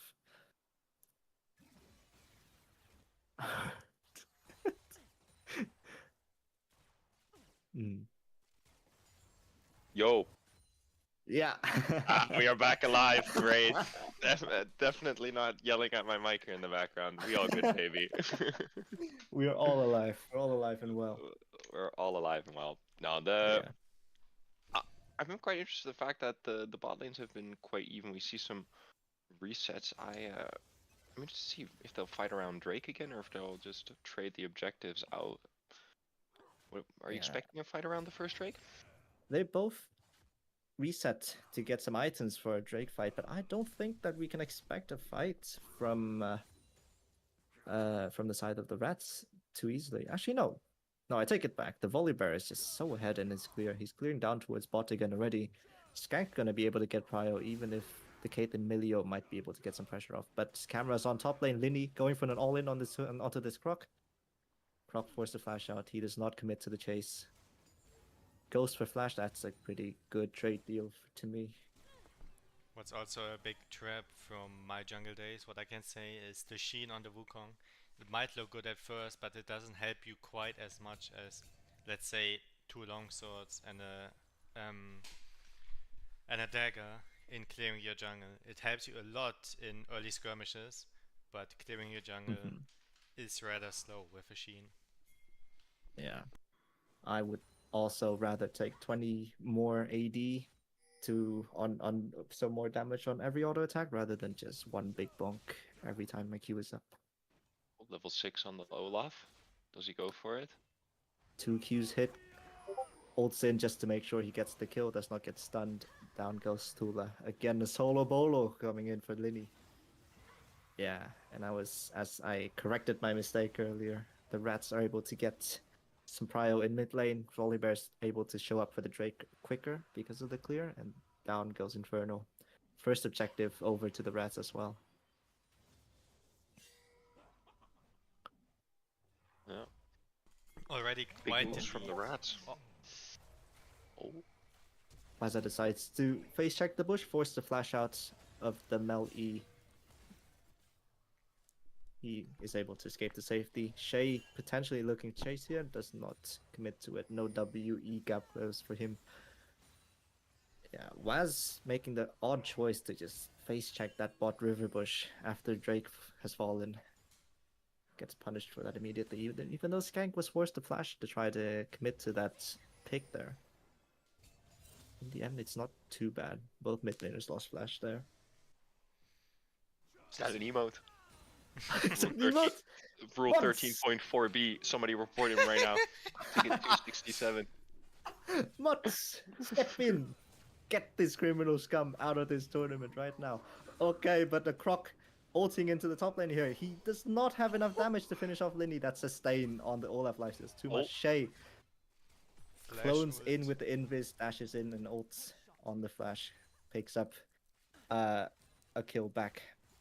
Getting a bounty in the process. Or played for the Caitlyn here. You can see But that early Linny- pressure from the range advantage. You can on also bot see lane. the Nami moving to the grubs. They wanna look for the early grubs and give up lane prior as Lucian Nami, which is very surprising. Oh, Waza. Wise cost overextending here. Melroot connects. That should be an easy kill picked up for the Rats. Waz does not have flash to bail him out this time. Down he goes. Skank picks up the kill. I think Should that's not be an only easy grab on this as well. yeah, not only is that the kill, but also 3 grubs basically. You see the Emilio moving now as well, but he's just catching the mid XP. Yeah, they're still looking to fight. The Xerath is TPing back in. Has ult, can definitely join the fight from a long range. Could still be interesting here as Skanky catches out the Wukong. Yeah, Shay just walking in blindly there. He does not have ult. Volibear ults over the wall to finish him off. Shay dashing away, tries to get out but does not succeed. Patlos flashes onto him, finishes him off. Mel picking up 2 kills there during that fight. 2 grubs down before the fight started. That's going to be 3. That's the second stack of the objective feats of warfare going over to the Rats. And Love to see that from our favorite mid-jungle duo finally playing the video game. They just need a little warm-up after not having played for a week. All good. Getting back onto it. Love to see that. The Mel value huge here, and I think when she is ahead, it just feels like you die to air to her. One little EQ combo and boom, you're gone. I think Feast of Warfare is the kill zone. It's all 3 of them, I think. No? Or is it? Are there different names for them? I've not been paying Yeah, they all have a attention. different name. They all have a different name. Linny caught proxying here. Can he do the 2v1 with the Xerath ult 3v1? Nope. Not enough. Not enough life Too steal much yet. damage. Too much damage is sustained through. But a finished Stridebreaker for the Olaf. Looking for sticking potential. Yeah, it's gonna be a very, very early first item for this Olaf. I mean, 3 kills, an early plate. Yeah. Mel already with the Ludens completed already as well after the double kill in the Grubs fight. Sunny dashing in really aggressively with the Nami bubble. The Nami E, sorry. Caitlyn able to just Free hit. tank that damage with the Milio shields. Running at the Lucian. Forced to flash out a Nami wave though. Skanks on the flank here. Trying to catch them both off. Ult goes down, double kill going over to the Mel. Satisfying. I think the Absolutely tank insane pulls out damage. a double. Yeah. I mean, if we look into the inventory of the Caitlyn, we can see why she lost. She bought the slingshot. And like in real life, it doesn't deal a lot of damage. It's just a slingshot. It shoots little pebbles. That's all. So, yeah. #1 slingshot hater here. Little fun fact for you. Caitlyn's bullets, the size of the bullets, scale on depending on how much AD that you have. That's not true. How But many the slingshots you have. slingshot means you throw pebbles, you shoot pebbles out that little hextech rifle. It scales with how many slingshots you have. The more slingshots, the smaller the bullet. So is that advantageous? Do small bullets move faster? Well, it's not a bullet, it's a pebble. It's a pebble, indeed. Less aerodynamic than a bullet. So maybe not. You never know. Could be a teardrop shaped pebble. You never know. Could be some perfectly shaped pebbles. Caitlyn is rich after all. True. But yeah, see 4 men from the side of Rawr trying to take the strike away here. Skank's still busy pushing in mid-wave. They're not going to try to go for the steal here. Volibear is at Krugs. I think they're fine with giving away this Drake. Sunny's going for a pretty aggressive ult here though. Oh, camera cuts to top lane. Is that a solo bolo over to Danny? That might be. Yes, he does get the croc. Volibear finishes his camps, goes in to try to ult onto people. Oh, good flash E from Skank. But it's Mel roots not people, but the enough. blast cone knocks them all away. Huge slow flash, Flash in from from Sunny, Sunny. Yes, and that's going to be 2 kills going over to that Lucian.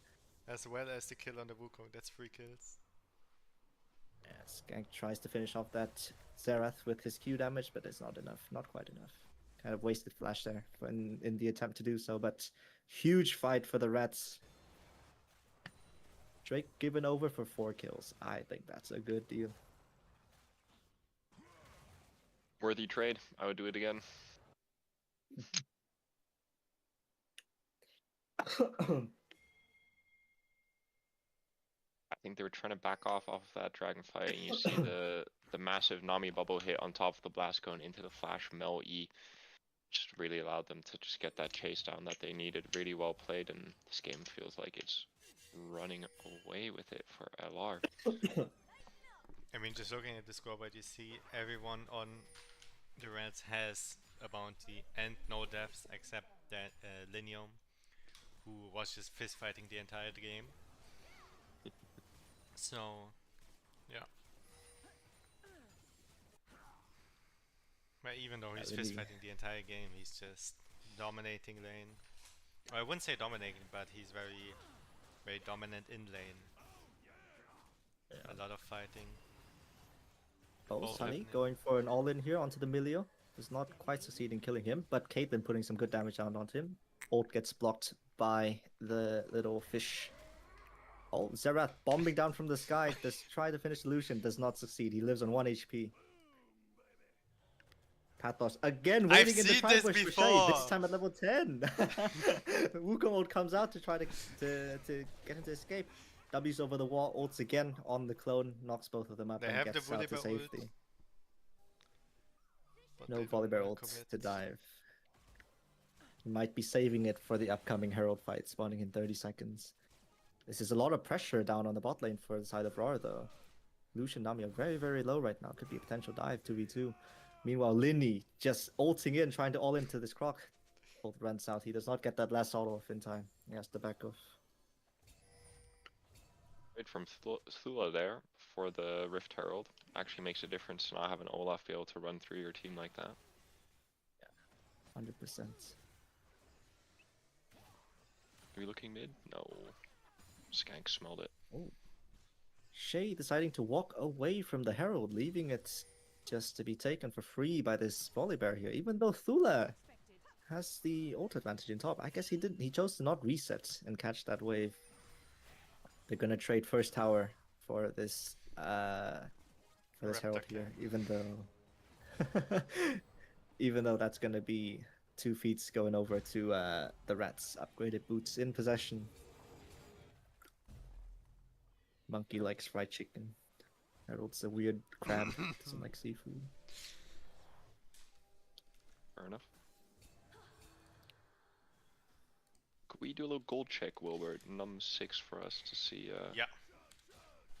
where we are at. This hot damn 2k in the mid lane. That's a difference and a half. Yeah. Good solid 1k lead onto on every laner on the side of the Rats except for the support, but Also that's like jungle. half an item ahead. Jungle is very even. Jungle is quite even, but Maiko has just been able to impact the lanes a lot more this game. Taking 3 objectives out of the 4. Oh, Shay again walking into another tribush and gets and meets this bear once again. Forced to flash out, does not get out. Volibear ults on the tower, disables it for a second. Was is gonna look to fall here as well. Skank picks up the kill this time. 2 for nothing for the Rats. Again with Shay walking into tribushes. They are not his thing. Yeah, I mean, if you've done it 9 times in 2 games, you'd think, you know, let's not do it this time. But hey, to each their own. Run it back again. Have you been keeping count? Is that an official count of how many times Yeah, it he's is. walked into tribush? Yeah, it's both of them combined. It's 5 and 4. 5 for Michael, 4 for Che. But Yeah. I think Liddy's gonna look to take this tier 1 on top lane as well. 3 outer turrets gonna fall on Rawr's side here. lane supremacy for LR. Tula decides to ult to try to get the wave, but he does not tank it before it reaches. Dashes in really aggressively onto this Olaf here. I think anything's gonna happen there. Lindy just walks it out. Cool as a cucumber. Wow. His team takes Drake in bot lane. Oh, decides to ult in now that Tula's decided to dash in. Flashes, Ghost after him. Chops him down slowly. Oh! Tula waits up the ult's not enough. 1 HP. Lindy turns the fight. a lot invested into trying to finish off this Olaf here, but Shay not quite in range to get a gap close onto the Norwegian man. He is able to just walk out to safety. He hit one Q there at the end on the Wukong while he was invisible, and that made just the difference to be able to get out. Really well played by Linny, showing why he's our Norwegian Viking in the top lane, putting on another clinic here, but all of LR actually decided to play the game, turn on their monitors for game 2, so that was big. It's been really, really nice to see the Xerath has been struggling mid lane to have as much of an impact, and as what Wilbert mentioned at the beginning, I feel like they need an engaged support. I feel like the Melio just isn't it. Yeah. I think that's. I have to give props to Skunk in this game, actually. He got that lead early, just from those random skirmishes, and he has been able to make the absolute most of it, showing up Who paid you? everywhere that his team has been during skirmishes. Good roams onto bot lane as well to get his Lucian Nami out of the little pickle that they got themselves into with the early lane pressure from Caitlyn Milio. Got his whole bot side ahead. Yeah, really well played. He's been huge. Game 1 was a little bit difficult, but game 2 he's been absolutely massive, and we see Linium taking this red buff here. Is he gonna get it? Yoinks away think the he red did. buff. Ults, tries to chase away the croc. Prevents the team from engaging onto him. Sunny getting knocked up by the Wukong just for fun. Little airtime on the trampoline there. No Wukong ults anymore, while Atakan is spawning in a minute 30. I think Wukong ult might be up for the fight, but that's gonna be after the thing spawns. Atkan is in 12 seconds, bro. Oh, I don't 12 know. seconds. It's the one at One's at 20 minutes. It's the one at the top. Oh, I think my they're bad. just gonna run the Rift Herald in and then start looking towards bot if they want. Yeah. They keep going mid. Lucian ult. Sunny. Oh! Oh, good flash E by Skunky. Wave follows through. Ults from Mel goes down. That's Caitlyn falling down. Volley chasing after this Milio here, forcing him to flash over the wall. Croc dashes in. A lot of damage coming out from this Lucian. West fires 2 shots from his ult and cancels it. Walks forward, trying to push the rats back. And they do retreat, all 5 of them, towards the Alakan. Interesting item choice from the Caitlyn to buy another slingshot. Big fan of the item, apparently. Yeah, Big fan of Pebbles. Who wouldn't? Pretty rock. Oh, Pathos Shay might be a bit moving in here. pull here. Shay, Oh, no he has ult! no You ult. wasted it earlier, man! Oh my god. Hula dashes in, Oh, tries to get no. skanked, but not quite enough damage. Meanwhile, Linny just running straight at the backline champions, splitting Waz and Nox away from each other. They're gonna look to chase down Waz, finish him off here. That should now be a completely free Atakan over to the Reds. 10k gold lead now. It's all gone tits up. yeah. It's it was a really good engage from Raw, but I think they were just lacking the damage a bit, and they went. No Wukong ult. Yeah, they Yeah, didn't they were have the lacking a damage Wukong ult to as well. finish off the Woolly Bag quick enough, finish off the Mel quick enough, and then they all just got one shot. Sounds like they were missing about 250 damage, the base damage of that Wukong are at level 11. But, you know. Yeah, perhaps an AoE knockup onto 3 people there as well. I think if I also imagine Caitlyn there with like a BF sword and a pickaxe. Oh, Yeah. not What the could have tickle been? weapons. But They should. Can look at a how did Red Side get back into this game? If you're Red Side, you're talking here, and you know you have the good mental. You're not one of the /FF yellers. I How think do you that get back into this game? Ult, I'll go, go for the pick onto Waz here. Reflects back the E stun just for fun. Does not have quite enough damage to finish him off though. Shay clearing some vision away here. But yeah, to answer your question, Mao, I think that's what I would do to get back into the game as Rawr is I do some hackerman shit. I hack into the terminal and I reverse the item purchases from them. And also put Wukong ults on a 0-second cooldown just to make it a bit fair. I don't think that it's quite possible for them to get back into the game at this point. No, it's really hard.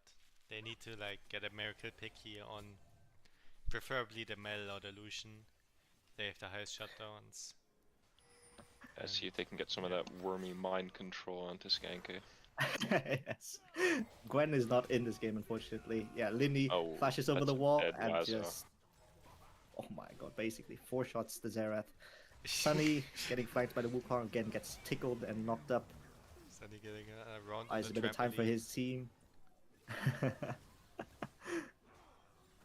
Yeah, so that was, I believe, Soul Point going over to the Rats during that sequence. Pathos looking to. Oh my god, that mill damage from downtown! Down goes the Caitlyn. That's a 2.5 item Mel. Yeah, they're gonna look to chip away at this tier 2 tower here down in bot. Thula dashes in onto Sunny. Not quite sure if that was a wise decision. Will he go down to Lucian Ult? Not The quite. minion block is insane. Melq also just barely misses him. Xerath clearing this mid wave here. Prevents Lindy from taking the tower, but this bot lane inhib tower is surely gonna go down with 3 people hitting it. Big wave 3 grubs. Lindy back onto the mid tower as well. Relentless 2-lane siege here from the Rats, and Baron is spawning very, very soon as well, around 40 seconds.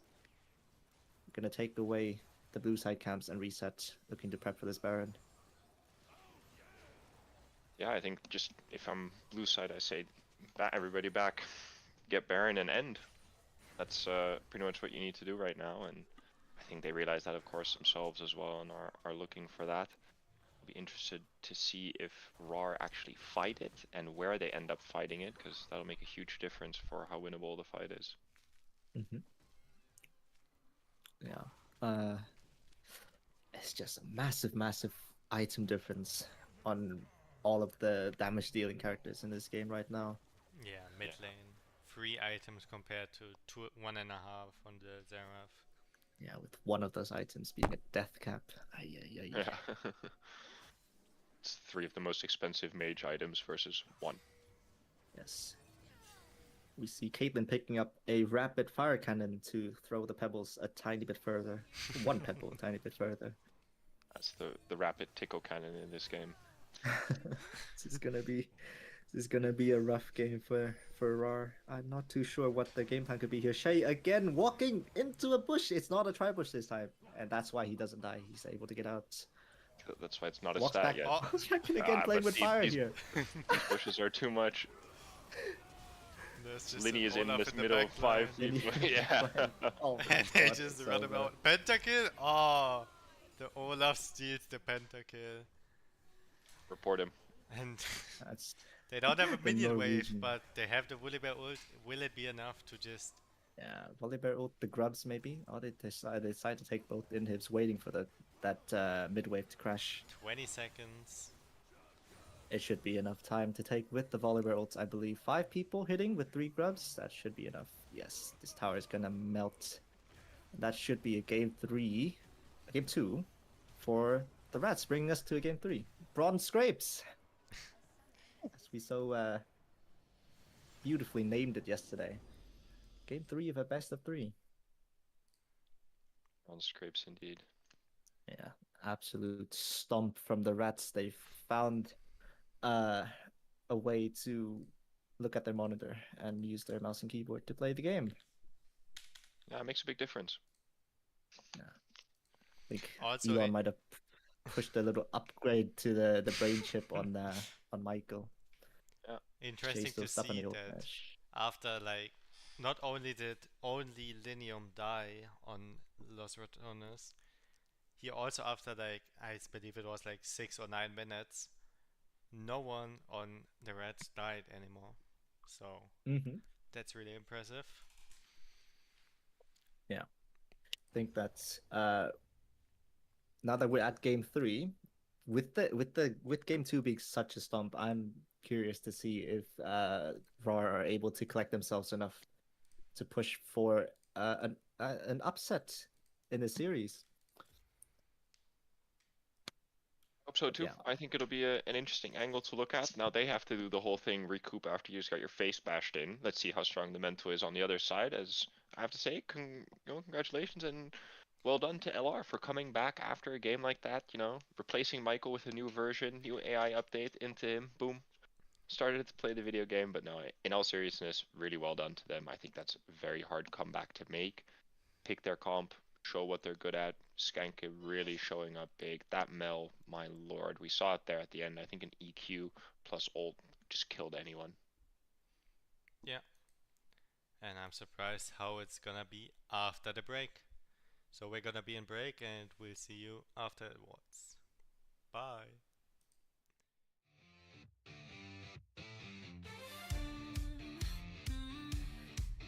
Monday slow, just farming gold. Tuesday's bends are getting old. Wednesday split, push, hold the line. Thursday scrims, we're looking fine. 22 teams, 3 divisions deep. Who's got the hands? Who's got the peak? From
pentakill outplays Flash with Faker scale. Dragon Soul or Elder buff, win or lose, we've had enough.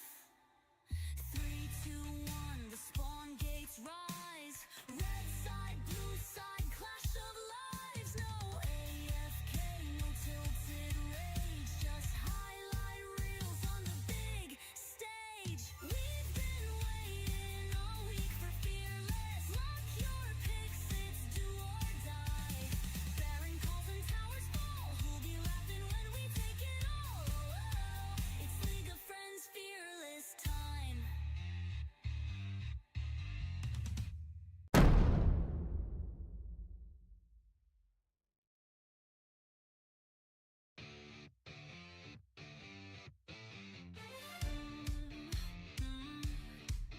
Monday slow, just farming gold.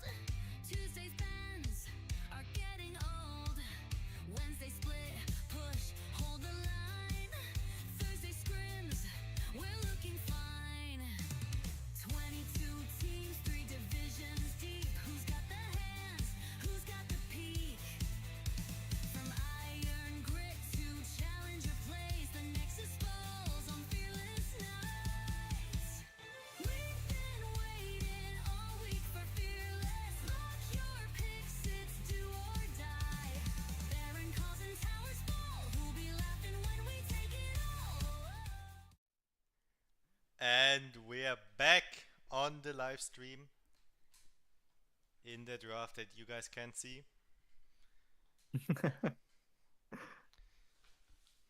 Yeah, after the second game, which wasn't a 40-minute game, which I'm very thankful for. I'm excited to see how game 3 turns out. Yeah, definitely. Think See how the mental game is looking like on both teams. Yeah. Yeah, I was about to say, I think Allah has the mental edge after the latest win. So, also because their win was way more of a stomp than Raw's win, which took them like 43 minutes compared to the 26 from LR. So it's gonna be interesting how game 3 turns out. I think it depends a lot on the top lane matchup, how much how much Linium can do around the map, but also how much Skank is comfortable in the mid lane. Yeah, what's I Waz's next pick? What is he pulling out of the books now? I don't actually Yeah. know. Waz is a bit of a wild card in terms of what chance he has available to him at this point, isn't it? I think so. You think he plays one win shitter, that he'd play the other win shitter as well, you know? Yeah. That's usually how it goes. Yone and- was banned in second game, so it is open this time. Exactly. Him and half of the Vietnamese server ready to go. Vietnamese server is not the open players, it's just Yasuo. It's just Yasuo. Oh, It's they just didn't master the other one. It's just Didn't Yasuo and master. Lee Sin every game. Yeah. Oh, it's Not beautiful. enough dashes, my friend. Not enough, right? It's gonna be interesting if we see the Kazante pick as well from LR, because I mean that's why they banned it, right? They wanted to have it open in the last game. So yeah, I'm surprised to see if we're gonna get it. Yeah. I think something that's been suspiciously missing in the first 2 games is a certain CEO. Ah, No Mundo. push, Yeah. push. I think he's been quite a popular champ recently, not just in Fearless, but just in the video game in general. Yeah, thanks to some certain fundamentals Yeah. guy. He has a 37% win rate. In Fearless. Yeah, in Fearless upper bracket. In middle bracket, he has a 30% win rate, and in lower bracket, he has a 28.6% win rate. So that averages out at 31.5% over all brackets. Don't pick it. I think there's I think last time there were very few champions with like last time I checked at least very few champions with an actual with an actual positive win rate. Well, that's very true. But this one's one of the worst, if not the worst, everywhere. Guess not everyone is a Lois. Not everyone consumes the Mentos flavored Fanta. I was about to say, they just haven't painted their face blue. I feel like that just gives you 5 extra 80 in lane.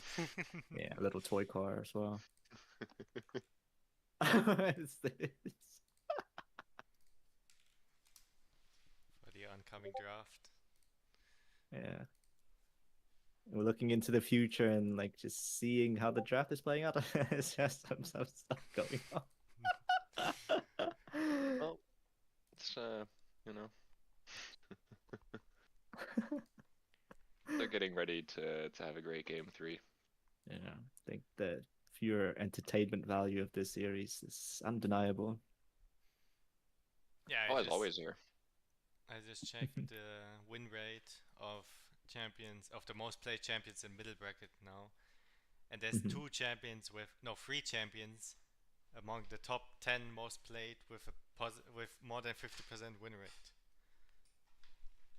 What are they? Poppy with 11 games, Hui with 10 games, and Volibear with 9 games. Mm. But then you look at someone like Mel, who also has 9 games, but a 22% win rate. So Wild. yeah, you can see how it is for upper bracket. When I Upper bracket, somehow Jarvan still has a positive win rate, even after we've seen more criminals play him. He did win another game today, so, you know, keeps going.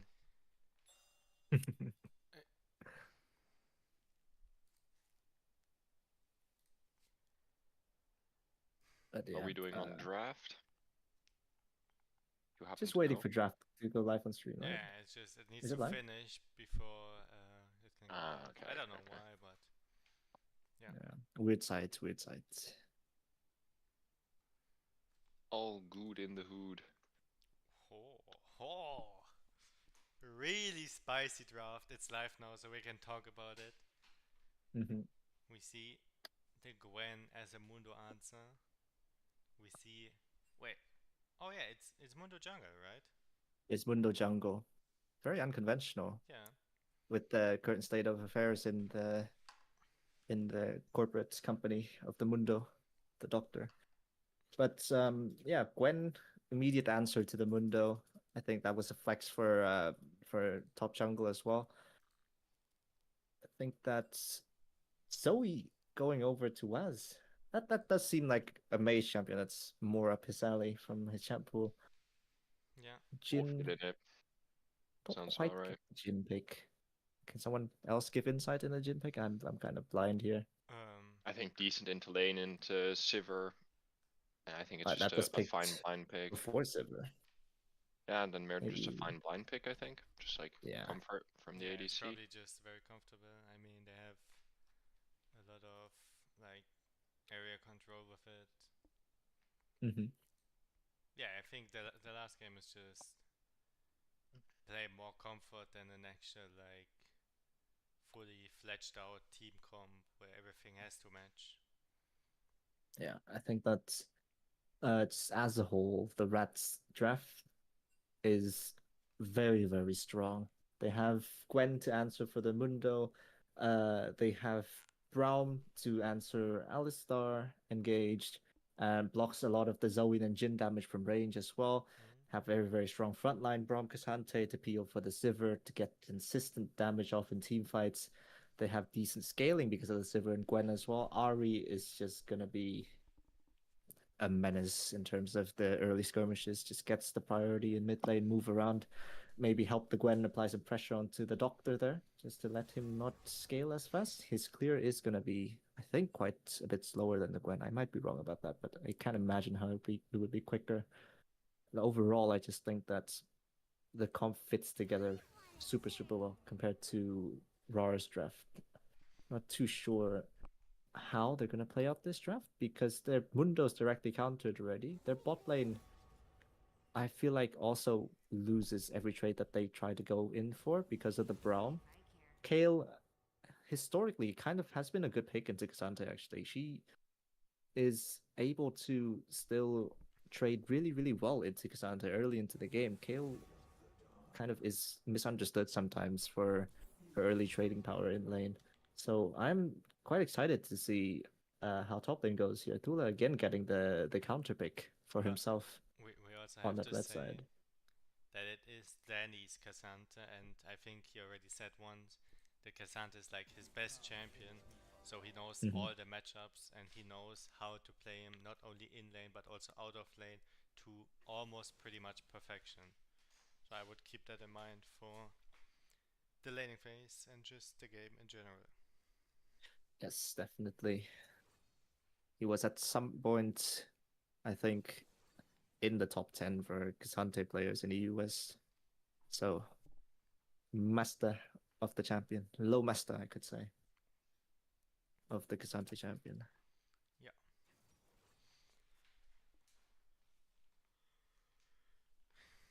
Yeah, I'm excited to see how this game turns out. If the Jin builds any slingshots, I might I don't know, I might Might just throw go pebbles at offline. him. I might just go offline. Who knows? Hmm. I would not blame you. Yeah, Yeah. we're gonna see the teams drafting, getting ready to get into game. Yeah, there's gonna be still 3 minutes to talk about everything else. Not much else to talk about. We talked about the entire draft already. Talk about the players. What do you think there is going on through their minds right now after that game too? That was quite a game too.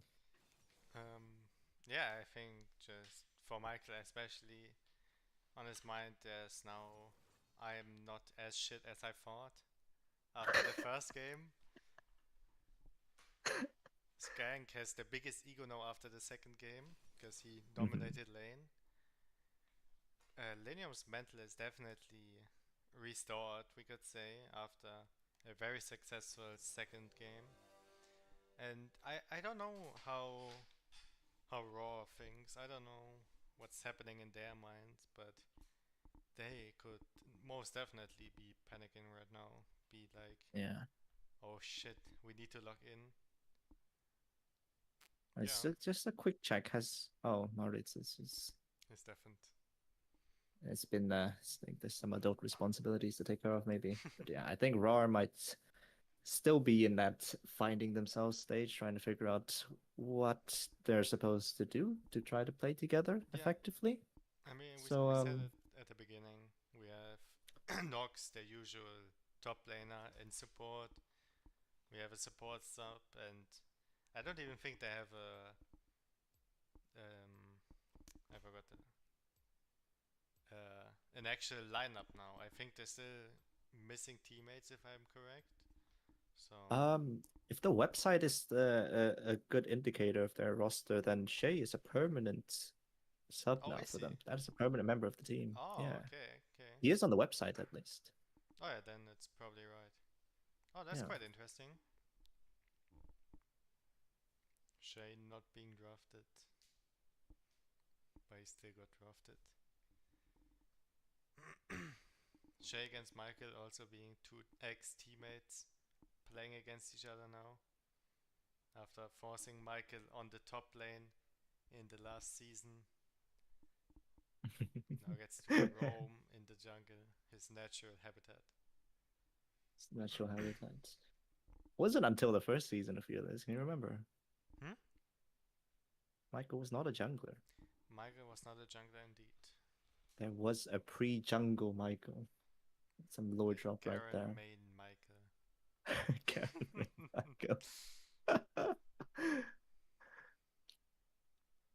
Mm, yeah, I think just a little quick prediction before we get into the game. I think just purely based on draft and purely based on the potential things going through their heads right now, I'm gonna lean very heavily towards the Rats taking game three here. Yes. You could argue that there is bias in the cast today, but it's just looking at the state of things right now, the champions that are locked in, the players after that game too. I think that the Rat will have the upper hand here. Yeah, I'm most excited probably for the top lane. We see the Kayle into Cassandra, and I think, like I said already, Dennis Cassante is very special, so he will probably look to bully the Kale quite a lot. And I don't know if the Kale can actually ascend, hit that level 16 power spike, and just take over the game, or just be the late game menace she wants to be. Yeah. It's not really a lot of things that rats can do to shut down the Kale early. I think that Kale is able to cruise through the early game against Cassante, in my opinion. But my experience playing with Dula, and also uh, having watched him play these past 2 games, Dula is a very aggressive player in how he plays out the early stages of any lane. So even though this Kale is locked in, it's a champ that is known for wanting to just get to level 16 and scale to that point and take over. There's still a pretty high chance that he will play just aggressive out of his mind, trying to force trades even into a Cassante as a Kale. So we'll see how it goes. Yeah, as we have a small pause going into game 3. Pauses being bugged in the replay, which is really annoying, but we just have to deal with it. Yeah, I think Fula off on the Kale is a really interesting pick, as you said, because he is really aggressive. Mm-hmm. We see aggressive bot lane, aggressive invading from blue side as well. Yeah, the rats so far have been super proactive with their level 1s. Always looking to try to get something out of the invade. 2 members of Rawr stacked in this tribal shit. They spot them immediately. Braum Q connects onto the Jin. Flashes over the wall before that last auto lands on him. Oh, a charm coming in from Skank. Surprise level 1. Nothing to follow up on though. Jin able to escape with his life. Trading flash for it. Now Skank's forced into a bit of a pickle here after this level 1. He has to start playing with charm. One more thing. Push on the Mundo. He has the skin. He has the chroma even. He has the chroma. Let's see if Shay consumes the Fanta and the Mentos this game. He is in the jungle, so I don't know how much that's going to apply to him. Zoe going for a little bit of a failed leash there, missing a Q onto the blue buff. I don't think it was a leash. I think it was more to check if enemies are stacking in that bush. But they did have a ward in that tri bush already. Yeah, but you that was saw the Braum was like in between Gromp and tier 1 of the red side, so they were afraid of where he might be and who else might be with him. So far, this top lane, even though I was talking about how Kale is surprisingly good into Cassandra early game, Lindy's just landing all of his Qs. Getting really good trades level 1 there. Sunny walking up really aggressively, trying to fight this Jin, knowing that he does not have flash. Braum Q connects. Barrier goes out for the Jin. He escapes again with his life. But he's super low now. 1 HP under turret. Yeah, we have confirmation that Mal is fortunately fully deceased this time. He will not be joining us again.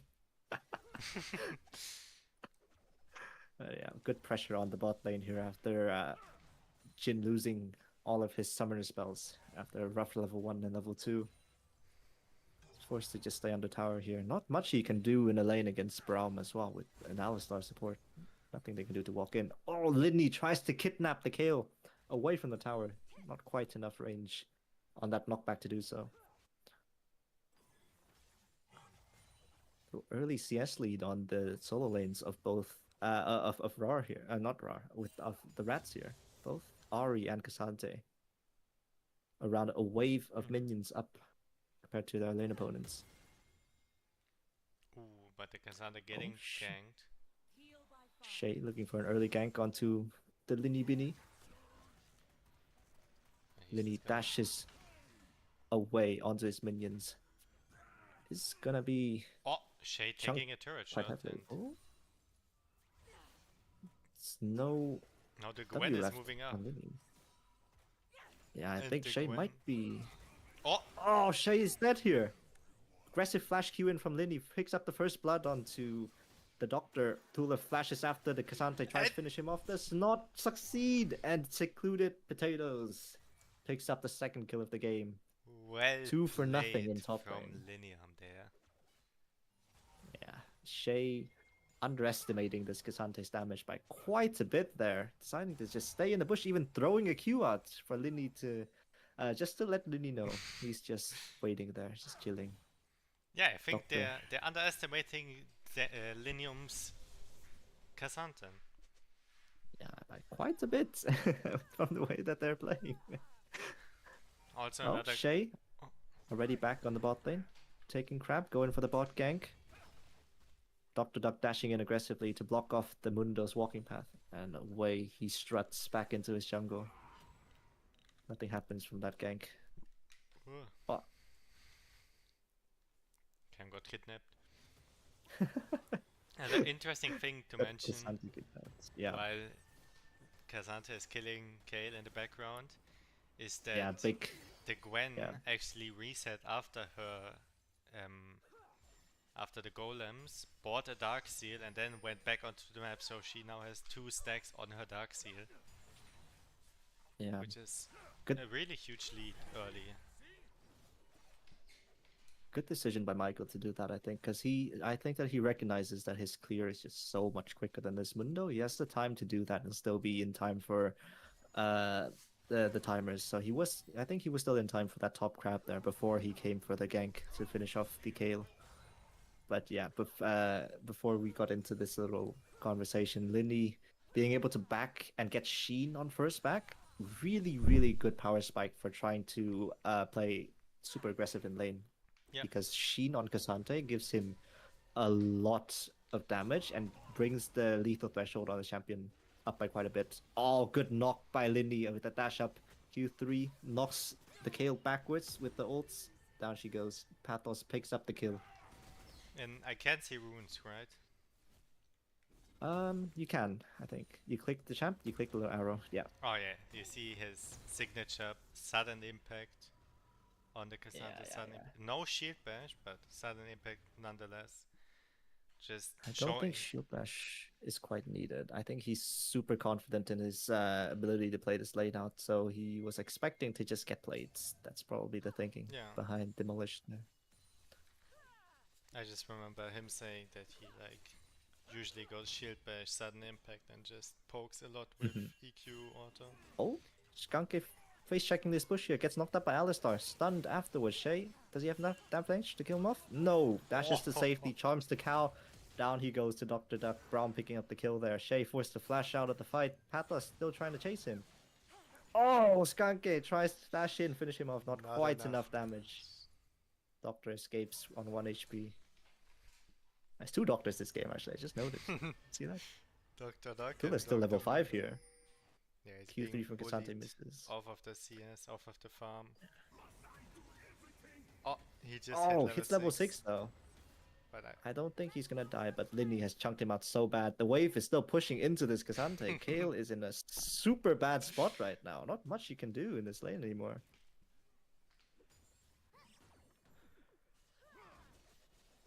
Yeah. Oh, we see an early Dirk from the Jin going probably Yumus. Yeah, I think the item lead, even in bot lane as well, this game is just so big. Yeah. Linny forcing out another the Kale ult kidnapping and killing her incident. anyways. Solo bolo once again in top lane. Cassante on Linny is a cheat code. Especially for a rather unconventional pick for Full, I feel like the Kale, because like you mentioned already, he likes the aggressive picks. He likes the Renekton. He likes the Darius. He just likes to go in. He likes to kill the enemy laner, and he can't do that on Kale, especially not in the early game.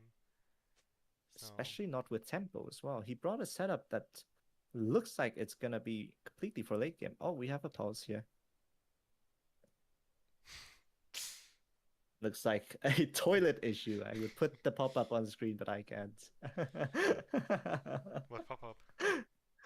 Oh, you don't know the toilet issue No, from LCK? Let me look it up and send it to you. I can integrate it.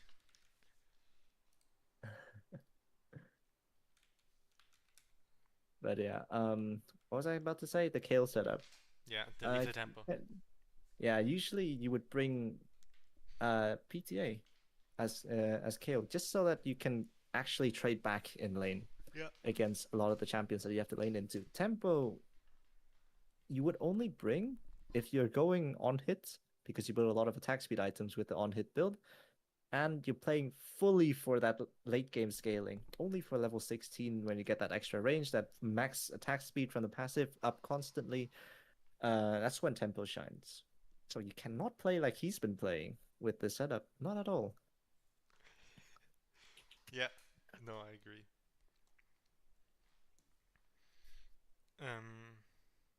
I think it's one again because it's a rather unconventional pick for Fuller, so he probably just looked at the stats on a website, which I think stats are rather fake on websites because you need to know how to, not only you need to know how to read them, but even then they still, most of the times, don't portray the whole truth. Because I just had a conversation about that the other night. For example, if you're on a new patch and someone just looks at the stats, they might think that the champion is really strong. But let's say they looked at Diamond Plus because that's when the players start getting good, and the new patch, and the champion just has 20 games and he has a good win rate, then that doesn't say anything about how strong the champion actually is, because the new patch just came out, so you can't really portray the stats yet. Mixed methods is the way to go, baby. Numbers is great for generalizing stuff, generalizing your findings to the general population, but don't understand why it's good. If you don't understand why the pick is good, just because the stats say that it's good, then you don't know how to play it, and you will not make it good. Another example of that is, did you know that the skill shots dodged per minute are the same in Iron and Challenger? They are, but for different reasons, and that you have to think about. Because in Challenger they use their skill shots more wisely, and they also are just mechanically better to dodge them. But in Iron, the players are not quite as good, so they just miss more of the skill shots, and that is considered a dodge by the tracking apps, tracking services. So that's the reason why it's the same. Very good points, yes. Okay, what about the toilet break thing? I sent it to you. You can look for yourself. One of the... Do we pull it up on the stream? Can, if you want. Don't know how long our toilet break's gonna last. Yeah, that's what I'm saying. Let's see if I can do this.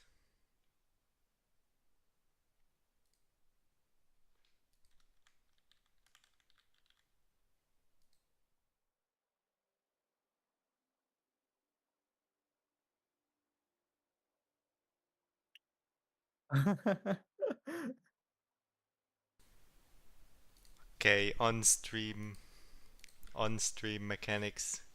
Now you guys see a black screen, but soon you should see something. We see the video. Get ready to watch the funniest LCK pause. We have a pause here to pay our respects. Is there audio for the video that you're sharing? It should be. Yeah. Whether or not our toilet break's done. Bathroom break? Yeah, looks like there it is. Bathroom break, baby. I mean, when you gotta go, right? Nature's calling. And he knows what this means. He knows that the cameras. Let's give him a high five here, a round of applause, because when everything's on the line, and When nature calls, nature comes first. Toilet issue. Serious. Why are we calling it that? Toilet issue. All right. Oh, Untara is man. like trying to hide a smile. Let's go ahead and laugh it off, man. You're going to the next round. Ambition can't really find the humor in it all. That's what I'm gonna call it next time when I have to go to the bathroom. Sorry, I've got a toilet issue to fix. Yeah. I think he's reading about one of our sponsors here. What is happening? It's like, oh, what is this drink all about? Oh, let me take a sip. Oh, it's not half. Right, because Quite they an can't unfortunate pause. because they can't communicate during the pause, right? Yeah. Okay, while we wait for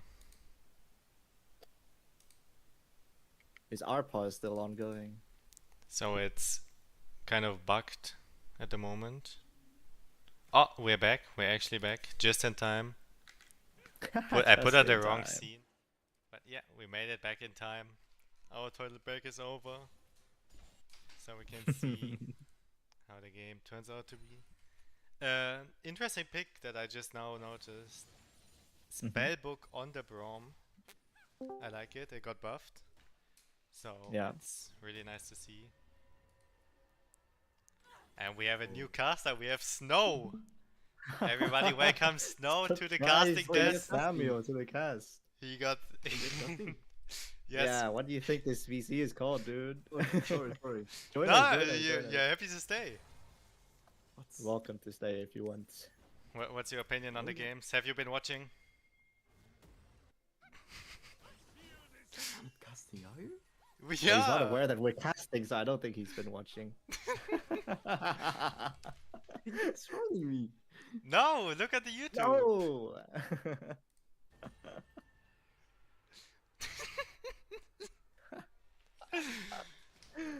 Oh, these French guys are so funny, man. Yeah. Well, we're just talking about Mr. Snow here. Grubs falling. Gwen picking all three of them up just for free. Not much that the Rawr team can do about that. I mean, Gwen already Sante with a has. comfortable 2-level lead at this point over this Gale. Gwen also already has a Finnish Lich Bane, so she's really strong in the jungle. Finnish Lich Bane, 5 stacks on the Darksteel, and the pot ready to go at any point. Yeah. Quite, that's a new... Oh! Linny going for an all-in on the Gale. W's out of turret range, decides to not do an aggressive W forward there. Realized he had a bounty. I can't do this if I get a bounty. She gets too much. Because he's double her Are you- CS. He's a gaslighting me. No! I'm sending you the No, YouTube right now. Look on YouTube. We are not trolling.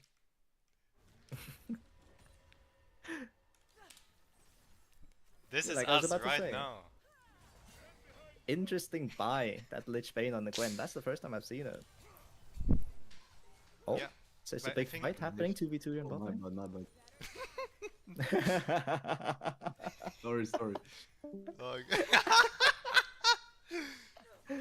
Surprise guest. Leaves as Think quick he as he might joins. be... He might have been bamboozled by a certain caster being in Talker's trials. No, I mean the pause was pretty long, so Yes. But yeah, a big 2v2 here on the bot lane. Braum decides to go for a really aggressive ult.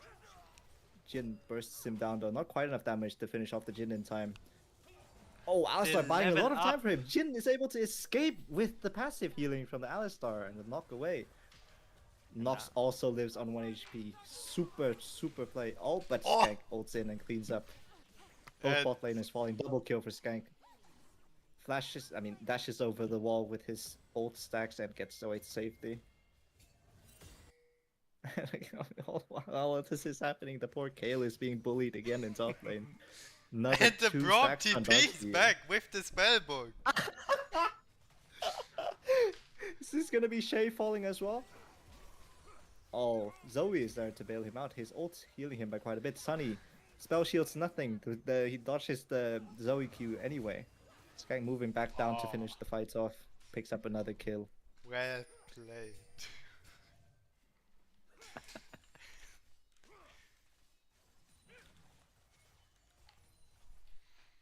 No, very well played. Very much action in a short amount of time. I like Yeah. the spellbook, the TP back to save him, to kill the Mundo, to get the Drake. And that's the feats of strength already for the team, for the Reds. Alistar going in aggressively on the Mundo, not anticipating the Gwen. And the Gwen just gonna shred the Alistar. Almost. Flashes over the wall to safety. No flash to follow. Gwen has Ghost. Oh my god, Linny. Once again, kidnapping this Kale back into lane. Doesn't even need ult this time to finish her off. Another solo bolo in top lane. Oh, and 6 on the Kale. This is not turning out to be a good game for Mr. Tula. Skanke probably sitting on a lot of gold right now. I don't think he's back yet after those kills in bot lane. 2k! That's quite a bit. He's a One- hoarder, this Oh. guy. Mundo wants Oh. to push on the turret. Briefcase to the face, but does not do much. Delays the back by like 2 seconds. Linny taking first tower. Everything's going over to the Rats right now. Pathos moves mid to catch this wave as Skanke resets to spend his hard-earned gold. There's already a 7k gold lead. 7k in 40 minutes, that's quite a huge lead. And I mean, if we see already a bunch of bounties again on the red side. And just looking at the gold, we see mid lanes ahead, we see the jungles ahead. Top lane is almost double the gold, and even supports ahead. Yes. Linny walking directly into the jungle here, picks a fight with Shay. He's super strong right now. Q3 lands on both targets, knocks back both, picks up the kill on Mundo, chasing down this Kale. Kale ult has run out. Down she goes as well, double kill over for Linny. Meanwhile, bot Dr. Duck and Sunny just diving this Jhin. No mercy, takes the tower afterwards as well.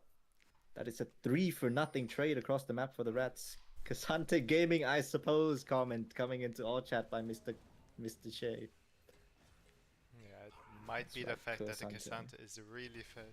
As we see Oh. Moo Cow Alistar doing his signature emote. Busting out the cowbell for this special occasion. Tries in vain to stop this Cassante push. Yeah. Not even taking any damage really from this tower. Mr. Patolos on the Gwen takes away the Herald, moves towards top side. Is he gonna release it here? Take away I this don't top think tier they 2? need it. No, he's She just has gonna the walk Lich up. Bane, so I think she just one-shots the turret anyway, and they can look for possibly a mid tier 1, a bot tier 2, something like that Yeah. with the Herald. As we see Massive item leads on all members here. we see once the again.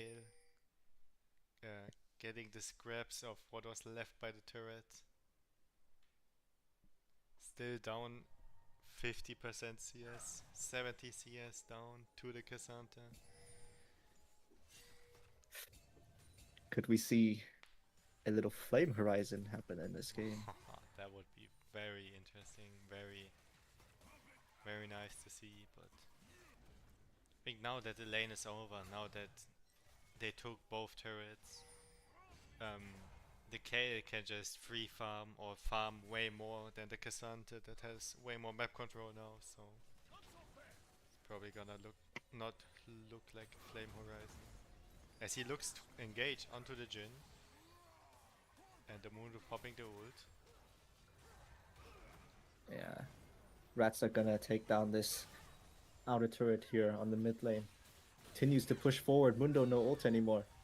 Does not fall. Not quite enough damage to finish him off. Casante pushes in, kidnaps a member back through the wall into the jungle. Everyone is just dying under tower. This is an absolute stomp like we should censor this, make it 18 plus this stream.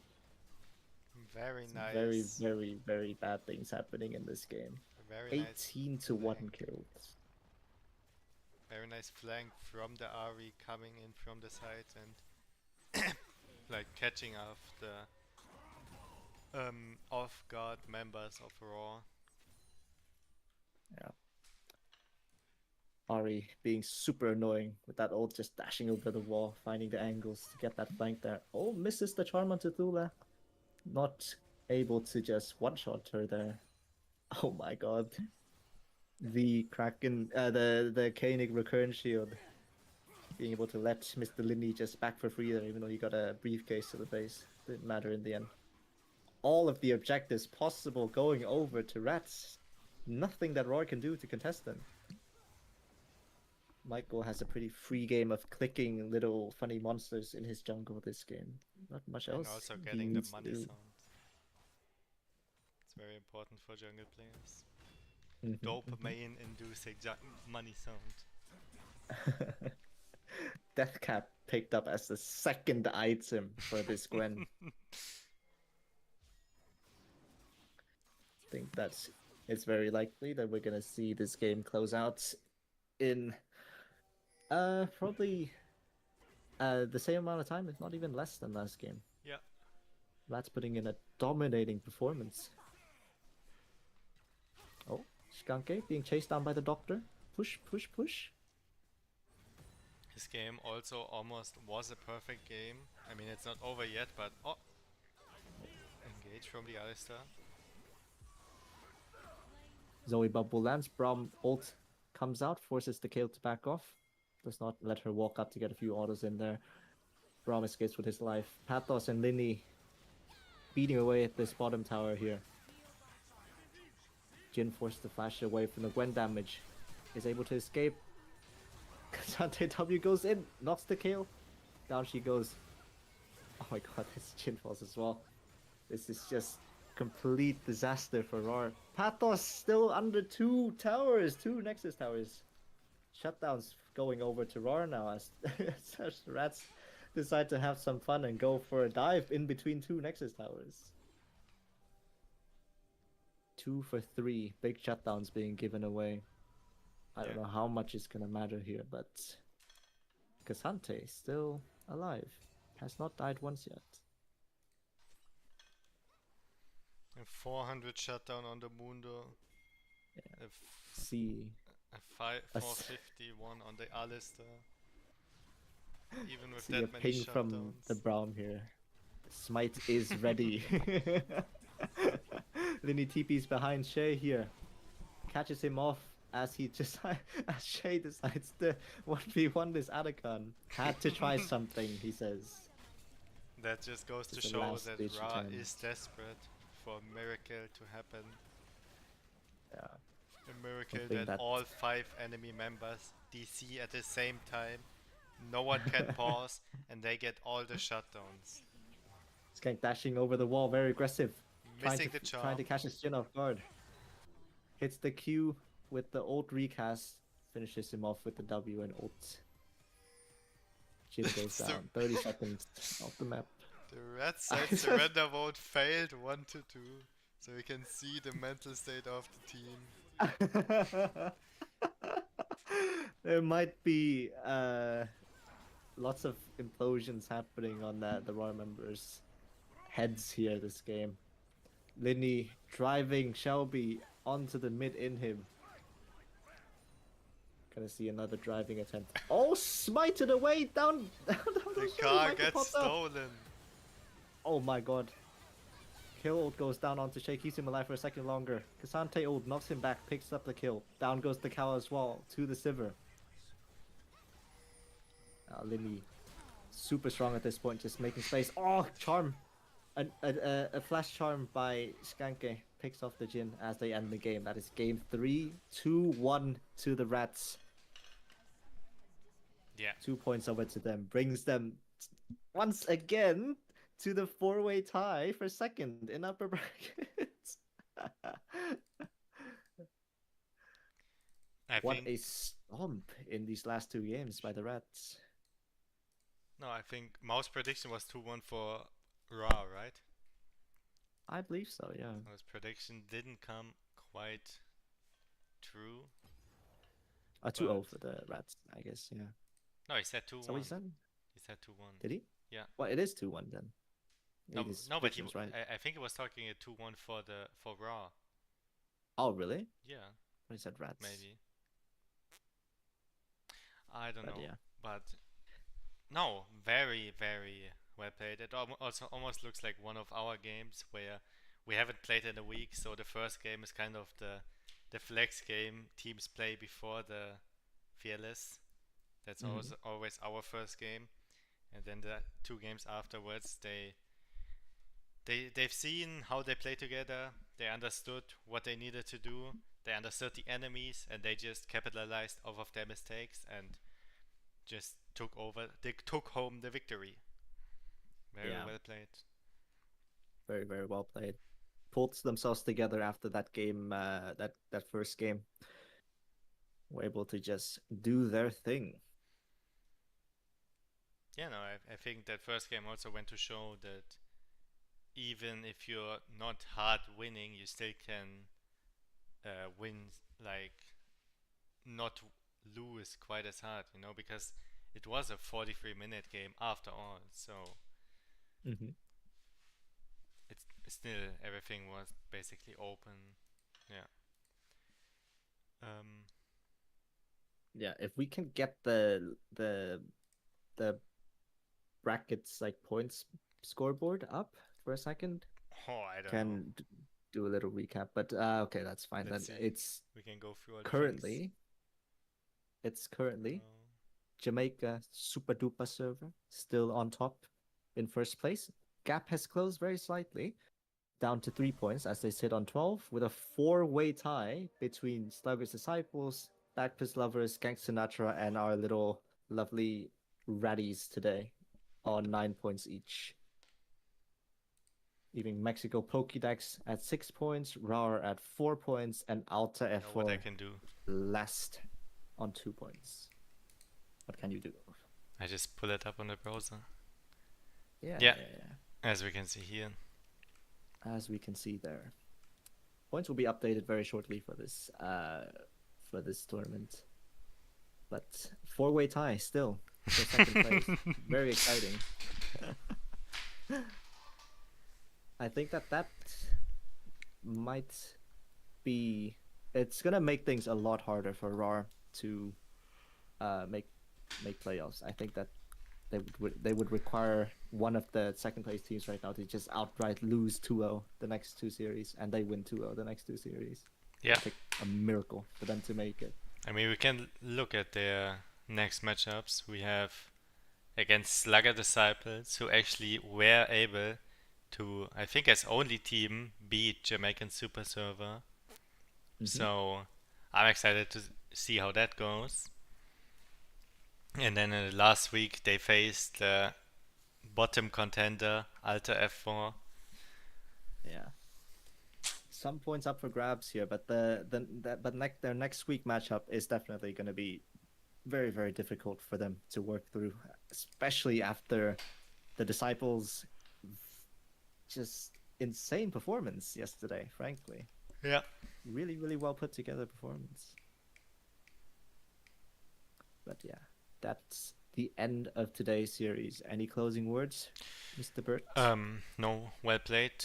They didn't respect the Casanta, and they paid the price. What can I say? Yeah. Well played, and both teams pulled off an awesome performance. Was another 3-game banger. We love to see them, even though they take forever. Yeah, I hope everybody enjoyed the stream, and we will catch you another time.